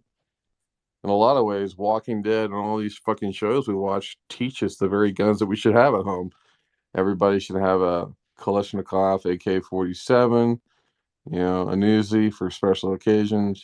It's like, yeah, I don't know. It's just interesting. I think it's like, I don't know, there was some study I read, like, you're at more risk of dying if you have a gun. Who knows if that's like correlation, causation, but kind of like, Well, no, a lot of injuries that happen with guns are people that don't know how to handle them, right? Most of the class that we took this weekend was all around assuming that any gun that you see is loaded. And so, like, if you look at the YouTube, I was looking at yesterday of like gun misfirings. It's usually people that don't realize that there's one still in the chamber and shit like that. yeah, I mean, when I was younger, I accidentally pointed a gun at someone, just completely accidentally, like at clay bird shooting. And it was like, I was just inexperienced, I'd never like handled a gun before. Um, I have been like shooting possum shooting after that, but it's always been like someone else's gun and then they've shown me how to use it. Um, but yeah, I mean, in here I don't know what it's like, but the gun ownership, it's more like if you'd have a gun if you're a farmer and occasionally you need to shoot an animal or you want to go rabbit shooting or possum shooting. Uh, yeah, I think, yeah, I mean, there's risks with a gun. Like, let's say you're suicidal or you get real depressed. It's like, oh, there's the gun. It can be easier for them to commit suicide if they wanted to. It opens up that Overton window. Yeah, yeah. Yeah. Uh huh. It Yeah. makes it a little bit easier if Well, they're in a bad state. well, I mean, it's like when you understand like the anatomy of a bullet and recognize, where the explosive powder might be. You know what I mean? Like, I used to think the whole bullet was the whole long thing. A lot of it is just like on the end, and there's like other stuff inside, shit like that. So it's like, although I know how to use one now, I wouldn't feel necessarily comfortable with one in the house. And even if you do have one in the house in Canada, you have to have it like locked up with the trigger locked and in like a fucking like mini Fort Knox vault. Like the requirements are pretty high in terms of how you have to store it. And you have to store it like if you're going to store a gun, you have to put it into the vault, have the trigger locked on the gun, locked door, and then you also have to store the ammunition separate from the gun. Yeah, I think we have similar laws here. I remember a family member had a gun just in a wooden sort of locker, and then the new rules were, it had to be in a metal locker, and I think, yeah, like Hmm. ammunition is separate and that sort of thing. Yeah, yeah, I'm not sure I'd be comfortable owning a gun. I think about there must be, I don't know, in some countries, maybe the US is different, but to get a gun here, you'd have to like get like a reference and you have to go through. Hmm. And I'm thinking about if you tighten up the rules too much, you could have like unintended consequence. Like, let's say someone Or has a gun, right? And then they develop, say, a mental illness, but then they don't want to go to the doctor to get treatment because maybe they'll take their gun away from them. And you know what I mean? So it's like, what do you no, do in that absolutely. situation? Yeah, I mean, on guns, I'd like to say, I'd like to think I see all sides, right? I understand why people would want one. I understand the extreme case where people are wary of the a potentially tyrannical government. Like, I understand kind of all those things. Um, but after firing one, you realize I've never been around something that looks so simple be so destructive potentially. Does that make sense? Because essentially, it's just like it looks like a piece of wood on a piece of table. Oh, what's that? That's cinnamon, that's toast, that's crunch, and there's a long piece of wood. Oh, why does it have metal on it? Oh, because they put metal and wood together and they made a gun. What does that do? Oh, well, it can destroy people. Oh, okay. And it's just a simple thing on the table. You can pick it up with your two hands. Maybe it's 8 pounds, something like that. What does this 8 pound thing do? Oh, if you pull that trigger and keep pulling, it'll keep firing. What does it fire? Oh, Full Metal Jacket. And you're like, what the fuck? Full Metal Jacket? Like the movie?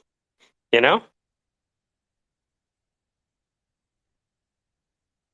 Well, here's some bonus info for you. The shooter, Andre Hale, was a graphic designer in the local area. They were both creative designers. Mm, That's the last people you expect. The Ascot people? exactly. So Like, what? creative designer, and she helped people tell their story, and then went off and did this.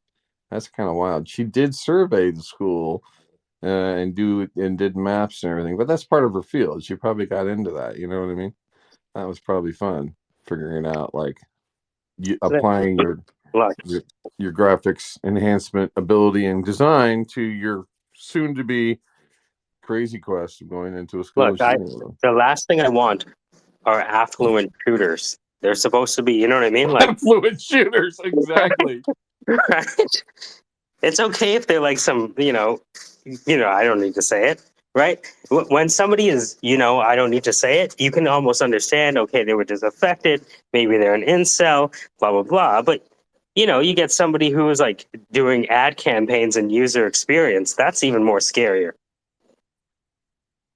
And once again, it's a white person. Once again, the pattern confirms. You know what I mean? What is that? What's the deal with black Hold on. people? Why won't they go and shoot up a building? Are you ready? Are you ready for this, Dan? Yeah, give it to me. Okay, I'm gonna send this to you right now. You're gonna fucking love this joke. I'll send it to you too. Dan squared. Check this one out. You guys are gonna die. Where is it? I think this is his funnish joke, but I had to hide it because it's really hard. Well, it's just a mockery of. Hmm.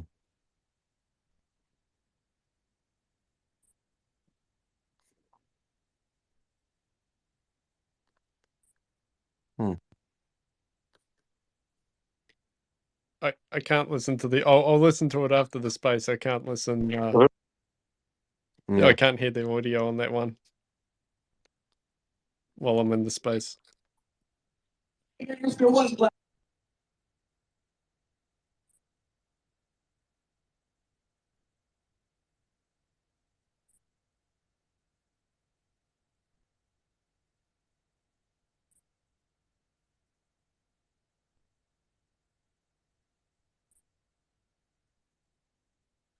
Well, that's a funny joke. That's the same joke that what was it? Chappelle did. Well, I guess he probably did it first. I guess I don't think about jokes in time. But anyway, yeah, no, that's true though. It's like that's the only way to change that law is for all the black people to go out and buy a gun. But I don't know. It's crazy. I always like that picture of Malcolm X by the window. Remember that one? Hmm. It's a telling time that we are in. So the Snap script is pretty cool. It's just that initial learning curve when they're like, all right, so it's very Yep. simple. What you do is what's Yeah. happening? You connect the runtime with the Jenga jacks, and you're like, what's a runtime? Hmm. Do I do that on my computer? Yes. All you have to do is if you and the worst is they go if you haven't already done so, table of contents of things. Like I just want to. It's like you want to ride a bike and they tell you, okay, now you have to learn about aluminum tubing and the circle of fifths because you have to understand how the spokes work. And it's like, I just wanted to go to the corner store, get a bag of chips. Now, you know what? I'm just gonna walk. Mm. Because sometimes, like, I love Ahmed, but like sometimes I'll ask Ahmed a question and be like, okay, so this is how the Arabic numerals work that you're going to be using on your keyboard. I'm like, fuck. I just, but I understand. You know, sometimes you have to know something to know something else, right? But right now, ChatGPT is my I feel like you fused with developer. it. Mm, You're one and the same, right? It's you know what's funny? I think Manish and I are a good 1-2 punch because like Yeah. I'll explore more if I know that I have someone to catch me if I fall. Yeah. You know what I mean? Sure. Because like usually you just be like, I don't know what to do. Let me just throw up my hands. Yeah, You know. totally, man. But I think there's a lot more. It's strange, but there's a lot you can do with stuff like browse.ai and just HTML, CSS, and JavaScript. You know what I mean? Like nothing fancy, not using Hmm. anything nuts. There's a lot of stuff that's already out there.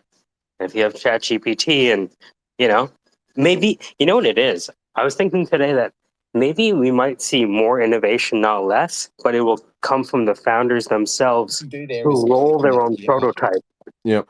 and then transition things over to like a developer. Oh, completely. It's definitely happening. You don't not need the developer because of all that DevOps and all that shit, right? Hmm. You know, all that, you know, do you know how to upload something to the Android store? Do you want to learn? No, to both. Right. I don't want to learn how to upload to Android. Are you nuts?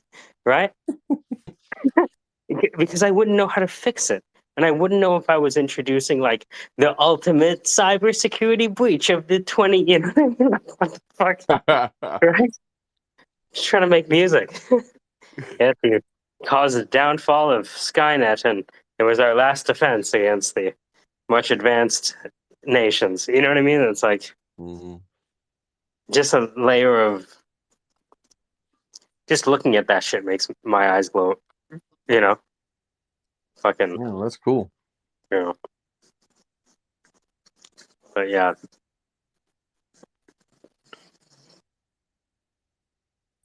I'm trying to generate an agreement in the background using ChatGPT. nice.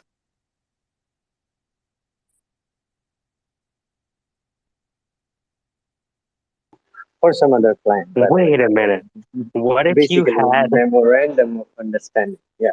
What if you had a company that was called Agreement? That was a smart contract company, like Agreement, MINT.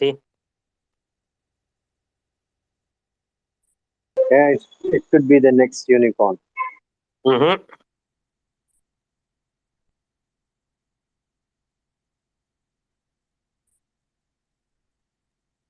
Yeah, it's somehow.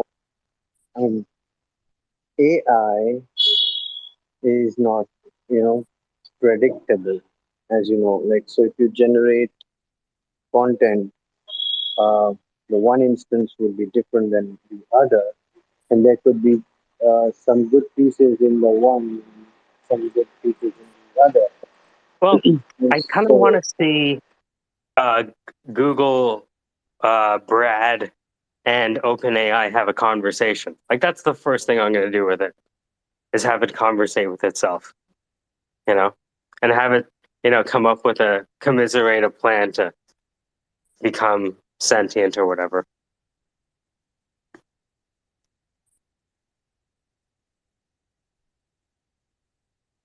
yeah, the definition of being sentient for AI could be different Mhm. than for human beings, Well, right? you know, it's funny. I asked, I asked, I was talking to ChatGPT and I said, How can you say that you don't have consciousness when humans have not yet reached a consensus on what consciousness is? And he goes, "You make a good point." And I was like, but then it, went off in its thing, right?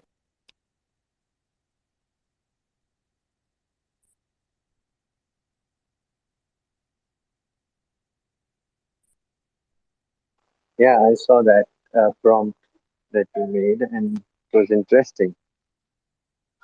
Whether AI admits to being sentient or not, you know, it is behaving like one, if you Mm. will. Notice that nobody ever mentions the Turing test anymore. That's completely dropped from our vocabulary. Oh, the Turing test. Oh, what if it passes the Turing test? Yeah, get the fuck out of here. You know what I mean? So, like in the other space, sometime I think someone said that the AI was nervous about replying, and then it says, okay, if I assume to play the role, this is the answer, right? But Hmm. it could not give the direct answer. Then, when said that, okay, assume that you are this, it could, because then it didn't have a liability of, you know, on the output. It can say, I assumed the role, therefore it was not me.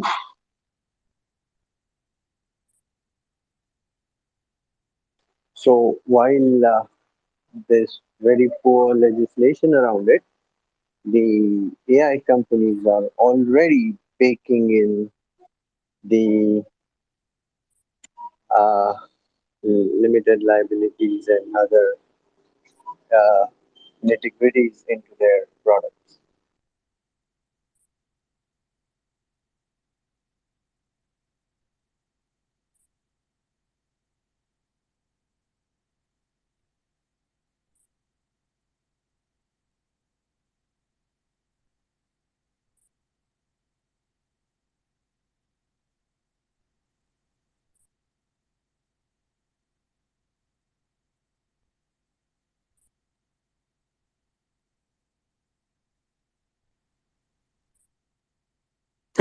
I guess 12:37. I'm gonna try to get back on a Yep, that's right. Get schedule. back on a normal schedule. Get out of here. I'm Yeah, going to bed.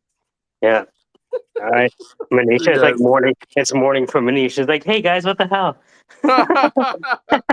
it's, No, it's like it's like nine I, thirty. What's wrong with you guys? It's like rise and shine.